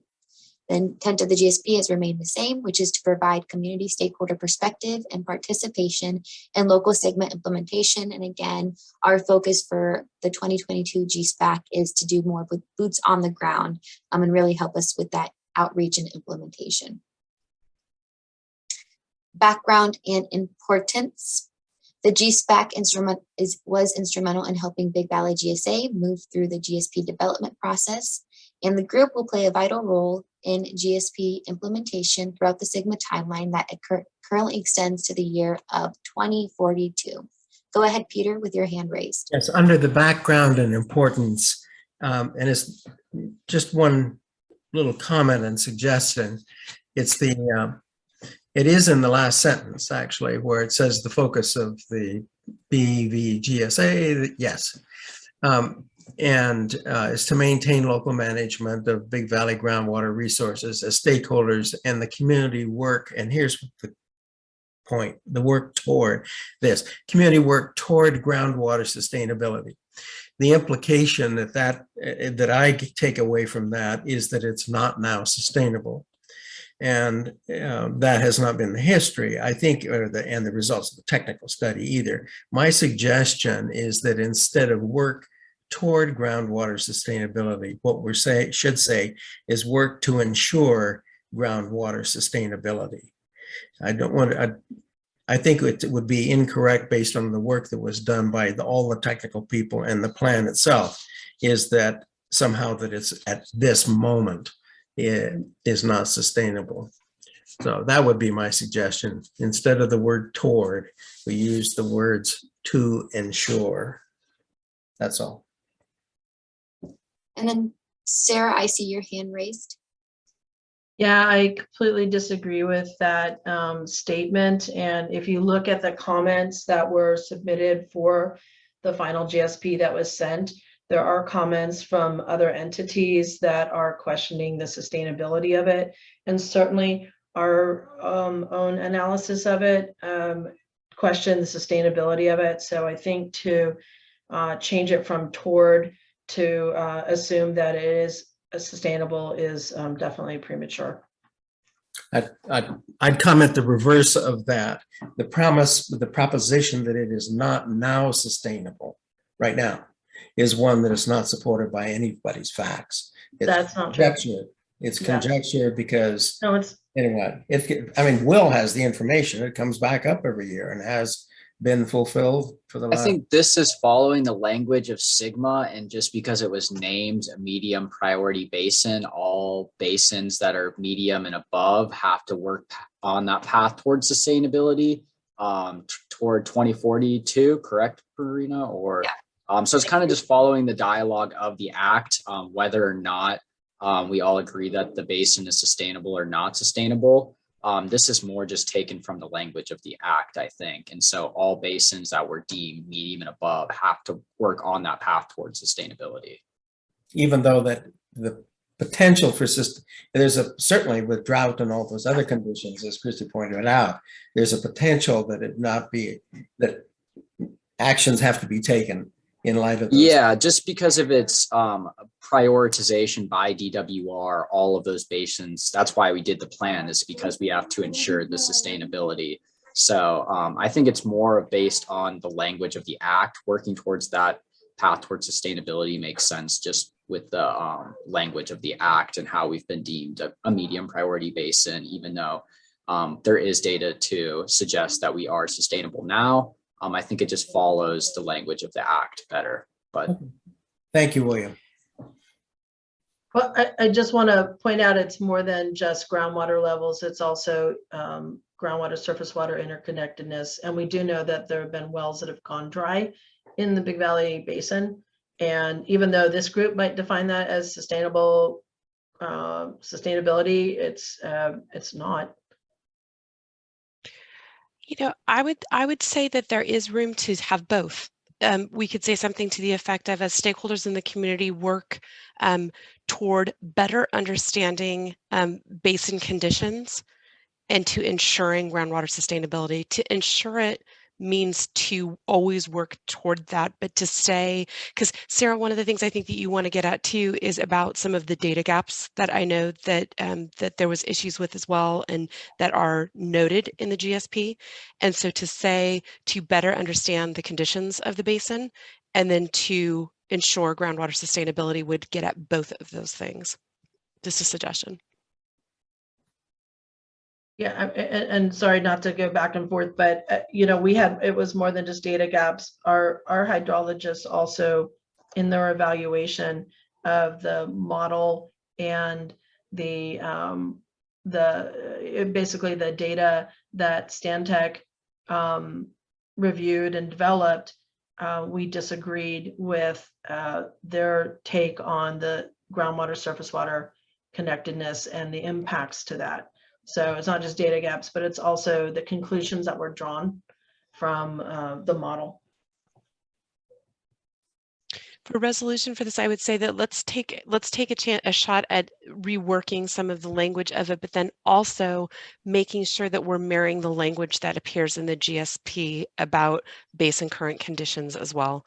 So, and Sarah, I know that, you know, if we can capture your thoughts in these notes, these minutes, and then also in any ensuing things that would happen, that would be follow up to finalizing this document too, to make sure that all of those are expressed. So then we'll work on, I'll work on rewording that, Christy, and then, as you said, not only in the meeting minutes, but also in this background and importance before we take that to the board for adoption. I think there's definite value in stating current conditions as they are presented. One of the things this brings up is that as we go through this entire charter document, to be somewhat conservative with couching it in a way that might be restrictive to us for the future. But I think this is a very important distinction to make that captures the sentiment of both where we're currently at and what we're striving for. And I don't think that they definitely need to be at odds. I think there's a way that we can acknowledge both here. All right. Thank you. Thank you for the input on that. We'll go ahead and move on down to the mission, key tasks, and deliverables. So again, just highlighting what we had discussed earlier. So the GSPAC will review data, resources, and GSP related content and provide guidance to the Big Valley GSA Board of Directors. The GSPAC is charged with groundwater focus activities. Again, just made modifications to our new revised meeting schedules of holding regular quarterly meetings to discuss progress on GSP implementation, receiving background information, data, and technical content updates, conducting GSP and GSP related content reviews. So as we stated, we had annual reports. There are still reports and information that we have to do in terms of reporting regarding our GSP. If new data comes to be, it's still the intent to just get the best accurate data. I know, Sarah, you and your team are actively working on that. So hoping to do more collaboration with that aspect as well.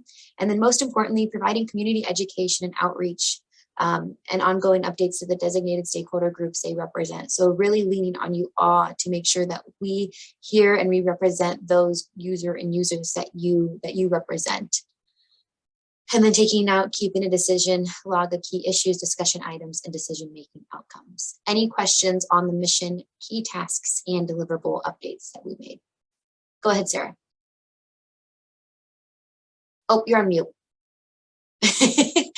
Sorry about that. You're okay. I wonder why you would take out that last bullet, because that, you know, the tracking of things, I think, is always useful. I'll answer that directly, Sarah. Do you want me to answer that real quick for you? Sure. Sure. So one of the things that is primary to Sigma is that you keep track of what decisions are being made and how they're doing, and that comes under.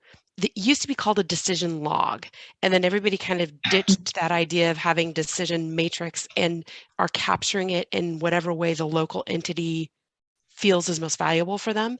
And the way that we're tracking that is through the meeting minutes and summary being so extensive.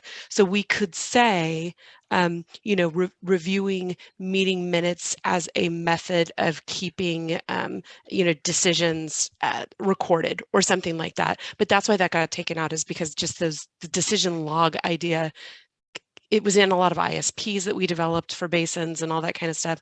And I would say that maybe 1 or 2 basins ended up doing actual decision log. So that's why that changed. But okay, so it's more the log as seen by DWR, but there's still a plan to be identifying those issues like throughout the minutes. 100%. If you would like it to be a task of the GSPAC members to review and to ensure that those are accurately reflected, we could make a bullet point to that if you wanted, but that's the sole reason that one got taken out. So. Okay, and then my next question, excuse me, was, so there's all of these, and maybe this is further down, but there's all of these projects that have been, identified, or kind of categories of projects that have been identified, and I don't really see that in here. Like discussing those, seeing what, or kind of moving those through the next sections or the next phases. Or is that something that the GSA is going to do, or County Water Resources is going to do? I like that addition. Mm-hmm. I like that addition. Marina, if you wouldn't mind tagging that and just, something to the effect of the review, input, and guidance on PMAs that were developed, projects and management actions for the acronym SOUP folks. Okay, I'll make there we go. Because otherwise it's really kind of data review and technical content and things, and there isn't anything about really weighing in on those particular things as well. But David, do you have a question or follow-up?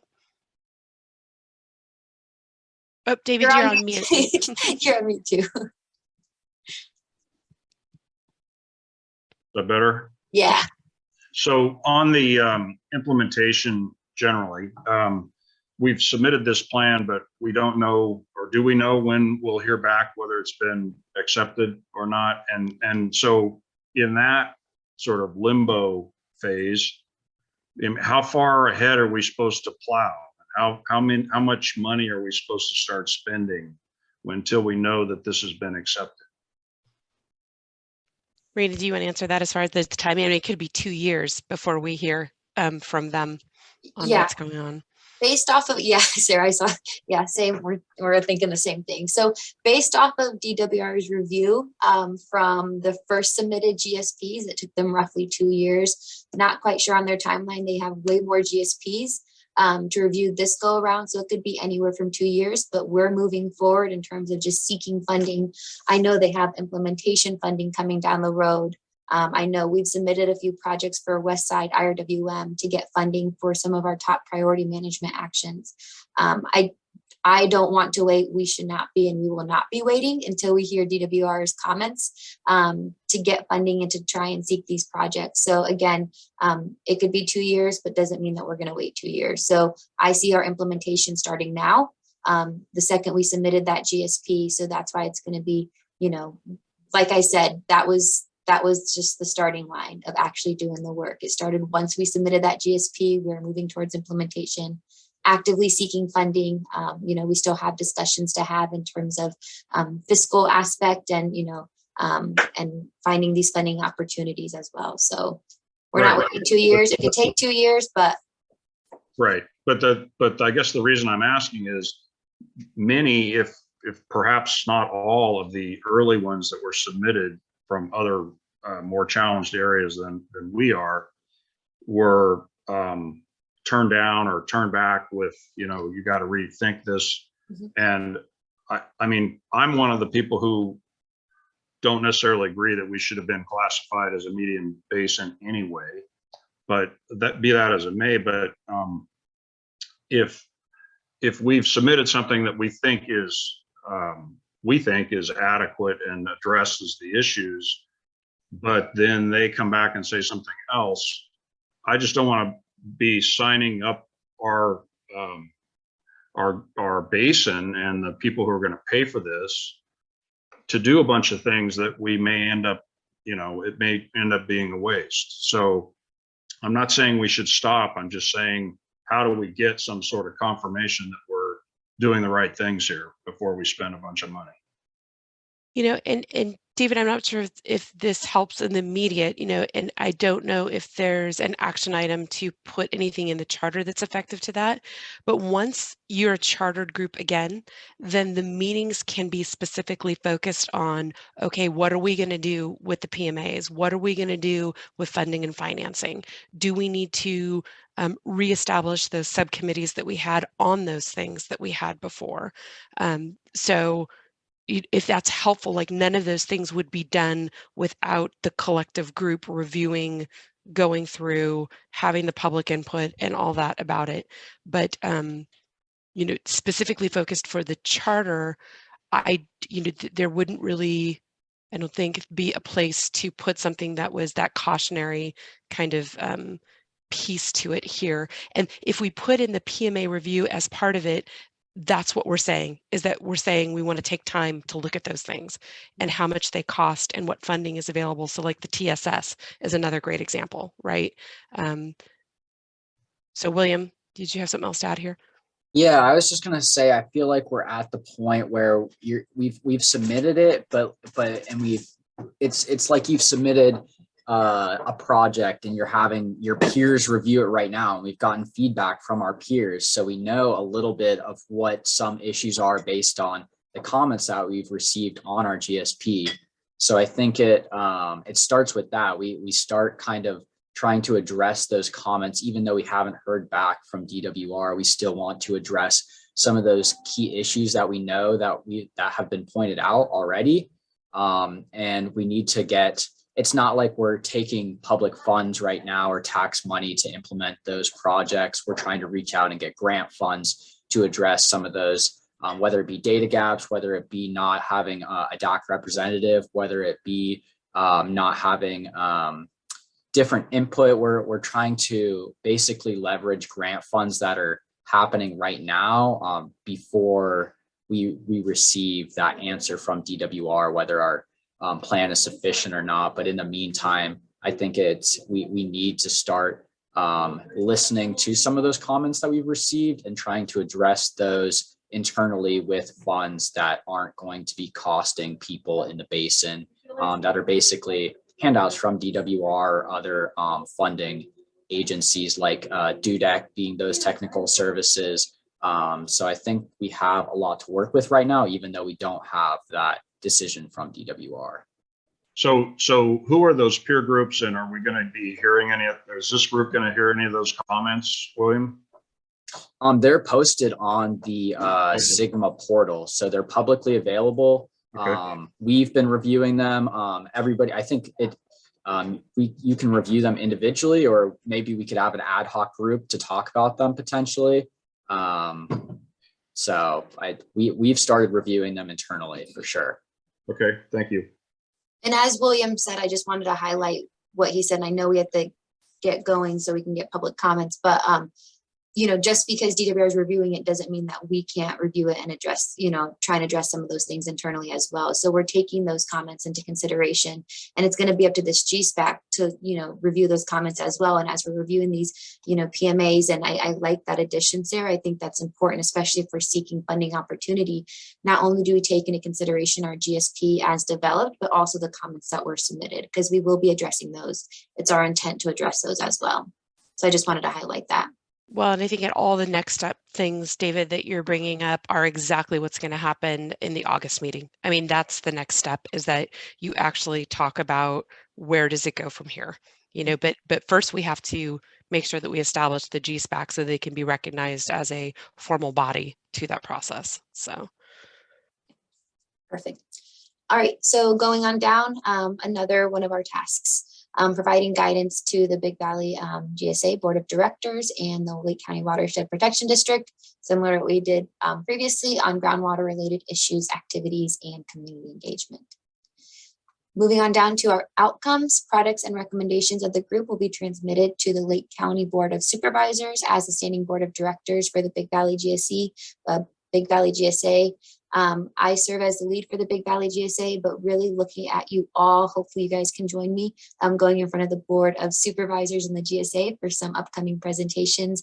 If the group has an idea of anything that we want to present, we are due for an update here to the Big Valley GSA in just terms of next steps with implementation. I'll be planning that and then reaching out to you all, hopefully for some engagement and collaboration with that. So the GSPAC will, of course, recommendations will be providing in meeting summaries, periodic reports, and via updates to the Big Valley GSA Board of Directors during regularly noticed meetings of the Lake County Board of Supervisors. Recommendations will be given to the highest level of consideration in the implementation of the Big Valley GSA GSP. Moving on down to organizational structure and membership, the GSPAC will develop a revised charter in 2022. Which we are doing now, describing its purpose, operating principles, and decision-making process that will be accepted by the Big Valley GSA Board of Directors. The majority of this text is kept the same. Do I have any questions on the outcomes or the organizational structure and membership before I go further? No? All right. So again, as we have, this is how our chart, and let me zoom out just a little bit. So the GSPAC here is our GSPAC chart, similar to how when we first brought this charter document to the GSA for adoption, we did have open seats. So the seats that we discussed the previous item, we will, when we do move forward with this adoption, we will not have those seats filled. I want to make sure that we fill these seats sooner than later, but also that we are all in agreement with the seats that we are filling. I don't want us to necessarily rush that process, but we need to get those seats filled, especially our disadvantaged community seats. So when we move this forward towards adoption of the GSA, we will have the seats that are now open, this go around outlined as open. And then when we move forward to fill in those seats, we will bring those recommendations and amendments of this charter document, which we can do at any point. So similar to what we were talking about, Sarah, if we wanted to add any additional seats, we can bring that as an amendment to the GSA for consideration. So there's still flexibility once we adopt this charter document. There's still flexibility to make amendments and make any revisions, just to reiterate that. And Marina, I will also say that the board is used to that process. That's exactly what we did in April and May of last year, because we didn't have Val and Sky when we went in before the board and they formally accepted this charter. And then we went back and then we added them the next update meeting that we had with them. So the board is used to that process as well. So member categories designated as open, exactly what we're talking about, reflect beneficial user categories where the Big Valley GSA is interested in identifying a local representatives. Individuals interested in an open position should send an email to the GSPAC lead and attend a GSPAC meeting to express interest in serving on the GSPAC. These member positions may be filled at the agreement of the named GSPAC members and with the approval of Big Valley GSA Board of Directors. So just reiterating that, we stated that process in February once we focus on implementation, and just to reiterate, to keep it fair, and that's what we've announced. Any interested folks should send me an email or give me a hard copy if that is easier of your interest in serving as a GSPAC, filling in any of those open seats. That way I can bring it to the GSPAC members. We can consider those and then move forward with bringing those identified folks to the GSA for adoption and amending our GSPAC charter. Any questions? No? Wow, look at us go. Okay, Sarah. You know, I'm glad I don't play on Jeopardy or something, because I know I'd be the third person to push the button every time. You know, I understand what you were saying earlier, that, well, we don't have to amend the charter to, you know, or have the discussion to amend the charter with the seats. It can always be something that goes before the Board of Supervisors or, you know, to the GSA afterwards. But I would like to see another private users seat, I'm sorry, another DAC seat on there, and or remove one of the ag seats. Because I think, you know, we have two of most of the others, and, you know, the tribal government, I mean, there are tribes that use the Big Valley area that come from all over the place, because Big Valley Rancheria is here. They come here, they go fishing here, they do a lot of things. There's traditional activities that go on. But if it's a tribal government seat that you want to have, then it might not be appropriate to have another tribal government seat. Although the Scotts Valley Band of Pomo Indians was interested last time and might still be interested, but I would definitely want to see another DAC seat, because I think having that communication and voice from those folks would be, and I know we had trouble filling it the first time, but that doesn't mean, you know, that's not a reason to not make sure that we've got those diversity of voices.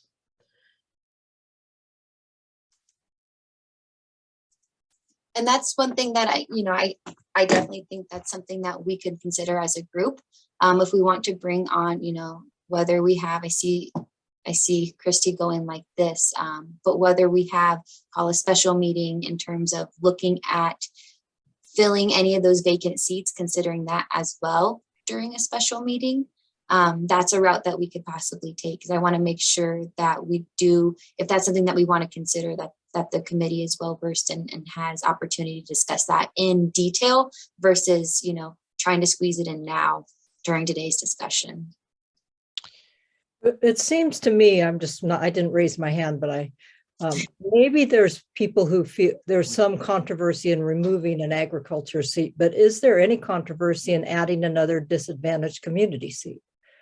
I would support that.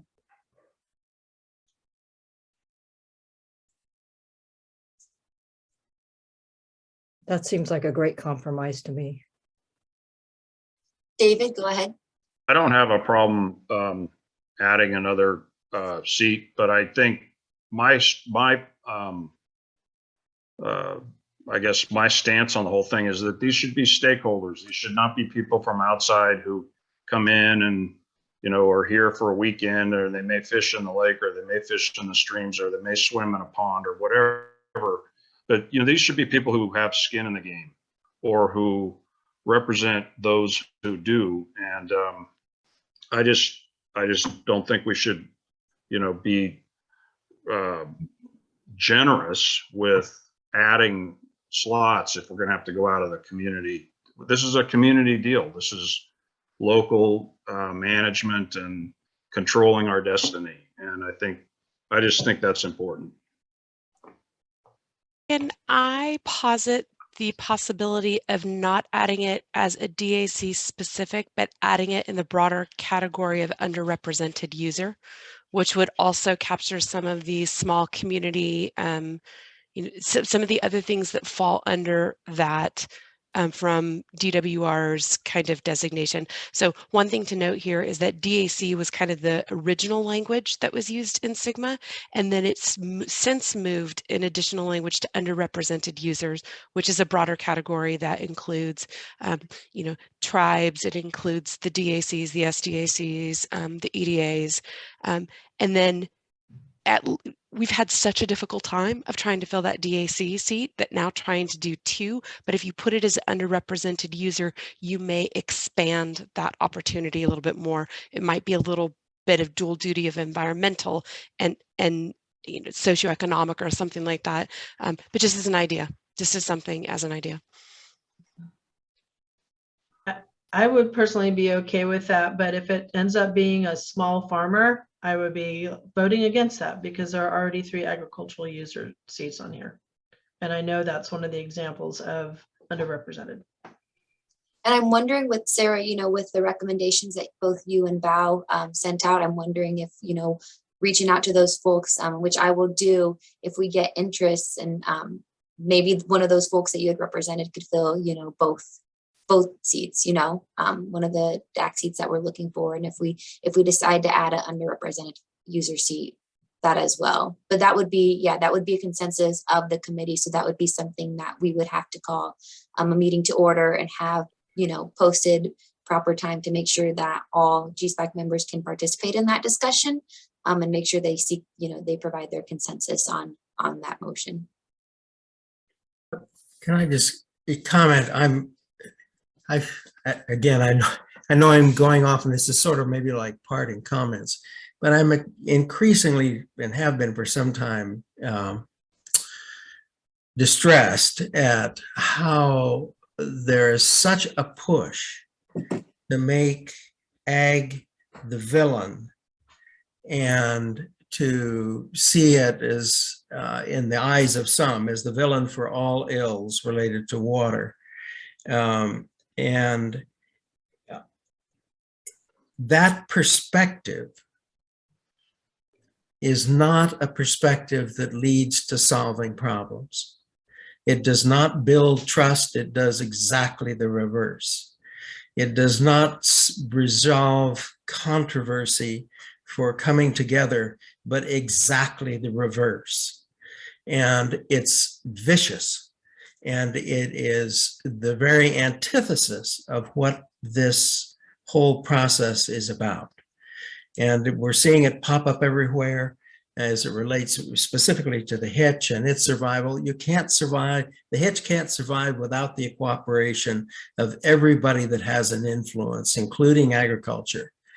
And I sit here as one who shares both passions equally, the hitch and agriculture. And it's, for those who think you have to be on one side of the fence or the other, they're wrong. That's not the case.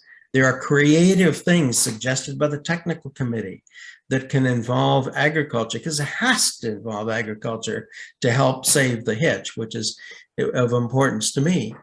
But if the attitudes and the objectives are to diminish the role of agriculture, which is far and away the biggest user of groundwater, is somehow that's what you got to do in order to win a battle that's getting set up, I think is just self-defeating and destructive and wrong. You can't help hitch without the participation of ag. It's not going to go anywhere.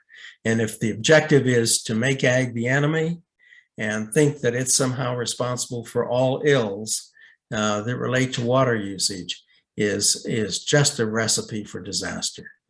So anyway, I just want to make that comment. I'm very saddened by it, frankly. And that's and it's wrong and it's self-defeating. Those are my comments. Well, I guess I didn't mean for that to happen in any of the comments I made. So I know that, Val. Thank you. I know that for sure. But I also feel like maybe we just want to make sure we hear the voices of everybody. That's fine. But if the idea is, the implication is, well, we have to add people so we have more votes, that somehow there's a voting proposition, so we need to have more votes against ag. That's just ridiculous, frankly. Well, and I do want to just clarify a few things. This is not a voting group. We're a consensus seeking group. The GSA is the voting group. And my intent here is, and I know everything can't all be rainbows and butterflies, I get that. But our role as the GSPAC is to come together to ensure that we maintain sustainability in our Big Valley Basin. And that's where, leaning on you all and all of us as leaders to come together and have these discussions. As Ms. Grant said, some of these discussions are going to be sticky. I want everyone to feel comfortable to be able to voice their opinion, their expertise, what have you not, their voice. That's what this objective is. And it's going to be sticky. But as long as we see it, and, you know, Peter, I agree with you. Sarah, I agree with you. Val, I agree with you. As long as we see it as, you know, this is my concerns, or here are my input, here are my comments, this is what I believe, we can have these discussions now. You know, now is the time to have those discussions. Sarah, before I get to you, I do want to just real quick, I do, you know, since we do have a quorum, I think it'd be beneficial if a GSPAC member wants to make a motion to add an underrepresented user to our current GSPAC charter as a seat. I am looking forward for that motion, and then a second from a GSPAC member. I would like to make that motion to add an underrepresented seat to the beneficial user category. Thank you, Sarah. Looking for a second. I'll second it. Thank you, Val. And Sarah, I did not forget about you. Go ahead. Your hand is raised. Thank you. Yes, I just, you know, I do want to just comment on you know, Peter's concerns. And, you know, I've participated in various things that you know, Peter has led over the years, or Peter's been involved in, and agriculture's been involved in. And you know, I'm sorry that that there is a defensiveness that has kind of come up because of these discussions. That's definitely not my intent. But I am pushing back on certain things, especially like seeing a skewing of the number of seats that agricultural users have, and knowing that it's a consensus building group or a consensus group. When you have 5 seats that are filled with agricultural people, we get farmers, out of you know, just a few more seats than that, it becomes, you know, the decision of the majority vote. I saw that with the first iteration of this last year, and I really know that with having a more diverse set of opinions about what's happening out there, how things are being impacted, I know we'll be a stronger group when it comes to groundwater sustainability. So, you know, Peter, you have a huge legacy with the hitch, and I know your heart is in the right place, and I'm sorry that you're feeling attacked by me. I know that, and a lot of things we're probably on the same side. Thank you. I will vote against the motion because I think it's another agenda. I don't think we've identified who it is that needs to be additionally represented. The definition is just completely vague, and frankly, it has no meaning as far as I can tell. This looks to me like we can't even fill the 1 seat that is open at this point. I don't see us gaining anything by it. It hasn't, and so anyway, I'll vote against it. Thank you, Peter. So go ahead. We'll move on through. And again, all of these comments are being recorded via Marisa and our meeting notes. So these will all be stated and clearly outlined. So key resources, not many changes here. So you can see going on to GSP technical contractor staff. Consists of subject matter experts working on GSP related contractor teams. Contractor staff members will communicate with the GSPAC and convene with them as needed to review, discuss, plan, and support the GSP implementation. I know we've had a few different contractors and expertise who have come to these groups. All are welcome, especially if your group is doing any work or any research, data collection, again, hoping to collaborate with you all and welcome those voices as well. Moving on down to additional key technical support and facilitation team. As you can see, the changes made here. Attendance and open process. It is expected that GSPAC members will attend all scheduled meetings and with proper notice, any ad hoc meetings that are convened for GSP related technical reviews. You all have done a great job of letting me know if any GSPAC, if you are not able to participate. So thank you all for your continued support and engagement. Definitely appreciate that. I know we are all busy bees. Decision-making process, the Big Valley GSA Board of Directors will consider GSPAC recommendations when making decisions. GSPAC recommendations will be fact-based and rely on the best available science. If the Big Valley GSA Board of Directors does not agree with the recommendations of the GSPAC, the GSA Board of Directors shall state the reasons for its decision. And again, as lead of the Big Valley GSA GSPAC, I will work with you all if we have any recommendations, bring those to the Board of Directors of the GSA, let you all know. Hopefully you all can participate with me during those calls and any sort of input or guidance that they provide. Therefore, after our recommendations, I will bring that back to the GSPAC, and depending on what that is, we will go from there. So consensus seeking, we are keeping this the same. From input from the Big Valley GSA, they very much appreciated the consensus seeking process. They liked the format. It was able, they were able to follow along with every meeting that we had. And not only did we list the consensus seeking on 1 to 6, but we were able to capture every comment as to why that was the consensus that was sought after each GSPAC. So the GSPAC will be a consensus seeking committee with an intent to also reflect the diversity of the perspectives that are provided by the group and the stakeholders they represent. So keeping that the same as we have been doing. And then moving on down to duration and completion date, the rechartered GSPAC will be formally acknowledged upon the Big Valley GSA Board of Directors. Review and approval of this charter. Regularly scheduled quarterly meetings for the GSPAC will begin in August 22, with ad hoc meetings being added as needed throughout the duration of the GSP implementation.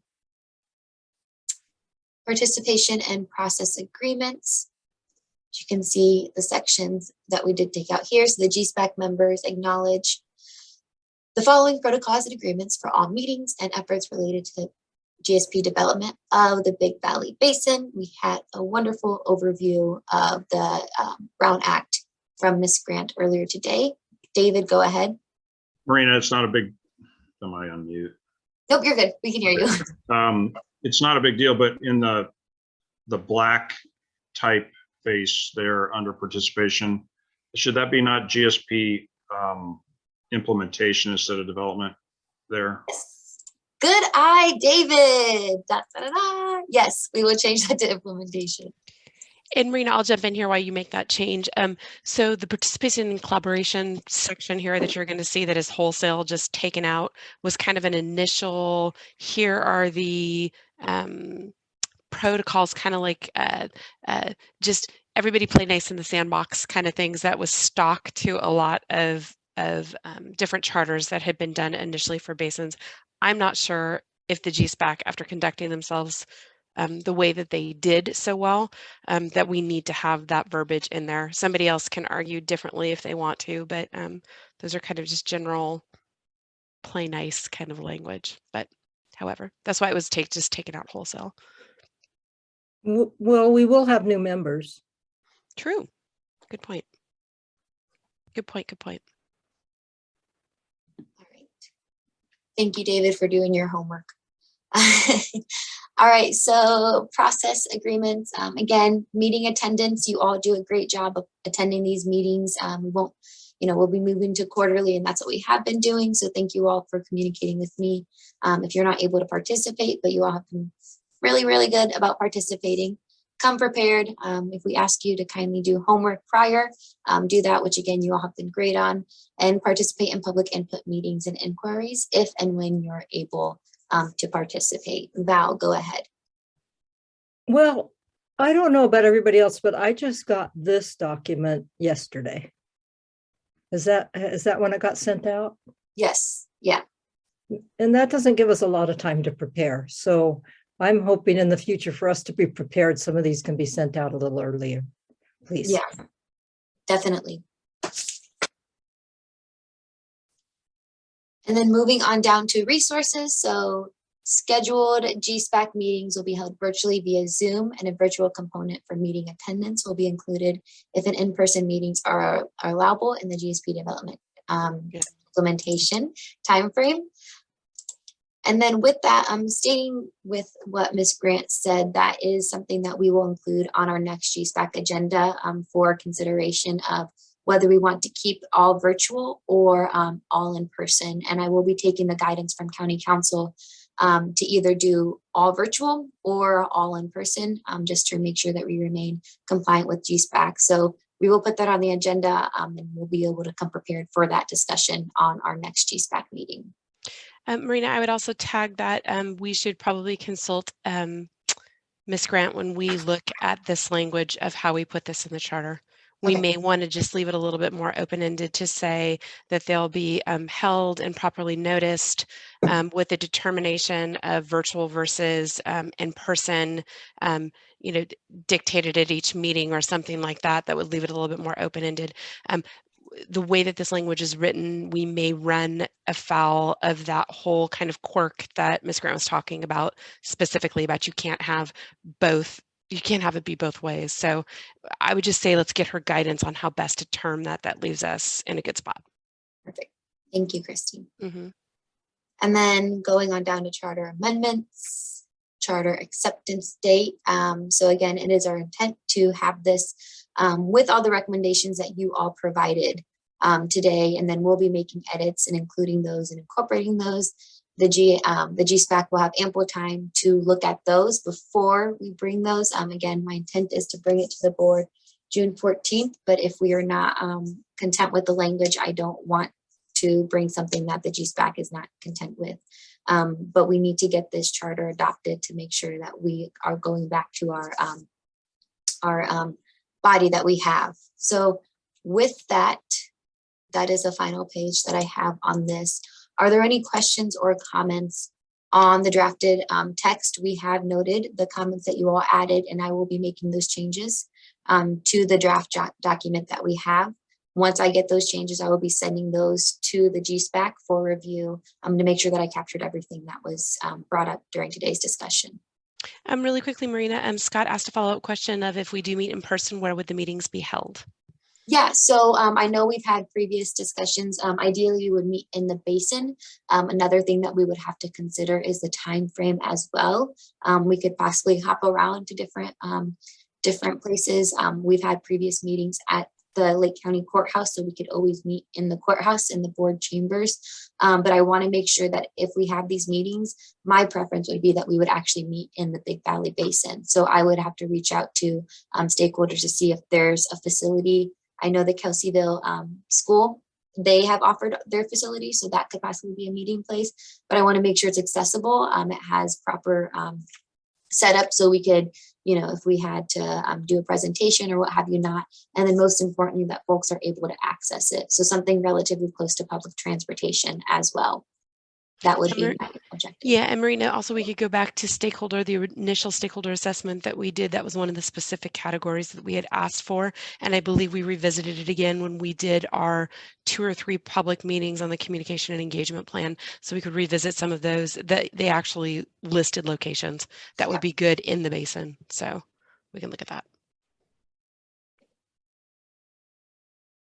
All right, so are there any other comments or questions on the charter that you all would like me to work on as we're making these updates and modifications to the draft that we have here?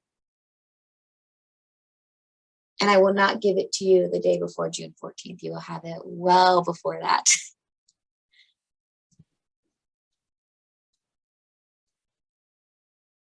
All right, going once, going twice. Okay, it is 1:33. I know we are on a time constraint, so I do want to make sure we have time for Q&A. Let us go to public comments. Are there any public comments that would like to be made?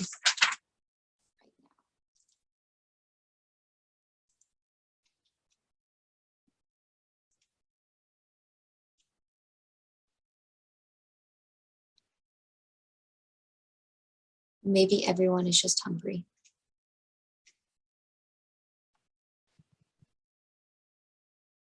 All right. Seeing none. And I know for those folks calling in, if you're having issues unmuting yourself, if you do have a public comment as I'm going through our next GSPAC meeting, just please feel free to interrupt me so you can make those public comments. So our next GSPAC is August 19th, 2022. Again, if I call a special meeting, I will make sure that we do that. That requires 72 hours in advance, but I want to make sure we give ample notice for that special meeting if that is called, to review filling any of those seats for our actual GSPAC. And then I will be sending out any information as it relates to if I bring this charter document to the board for adoption, June 14th. The listserv and our GSPAC members will have ample time to make sure that you are all well aware of what's going before the board for adoption so that you guys can participate. So right now our next meeting is August 19th, the same time frame, 11 a.m. to 1:30 p.m. We will be meeting via Zoom for that discussion, but during that discussion, we will have a discussion on how we plan to meet in the future. As a reminder, we would love to see more names and emails on the Stay Connected page. Please feel free to participate in that. If you have anyone that may be interested, send them along that link so they can get routine updates on our meetings and next steps in terms of our GSPAC. With that being said, no public comment, no other comments. Okay, we are calling this meeting adjourned at 1:35. I'm sorry I got you all out here 5 minutes late. I hope you don't despise me too much for that. Thank you all so much for your active engagement. I really appreciate you and all the work that you do. If you have any questions, give us a call at 707-263-2344. Send me an email at that very long email right there. Or come see us on the 3rd floor of the Lake County Courthouse at 255 North Forbes Street. With that being said, thank you all so much for your time today. I appreciate you all, and we will see you next time. Thank you.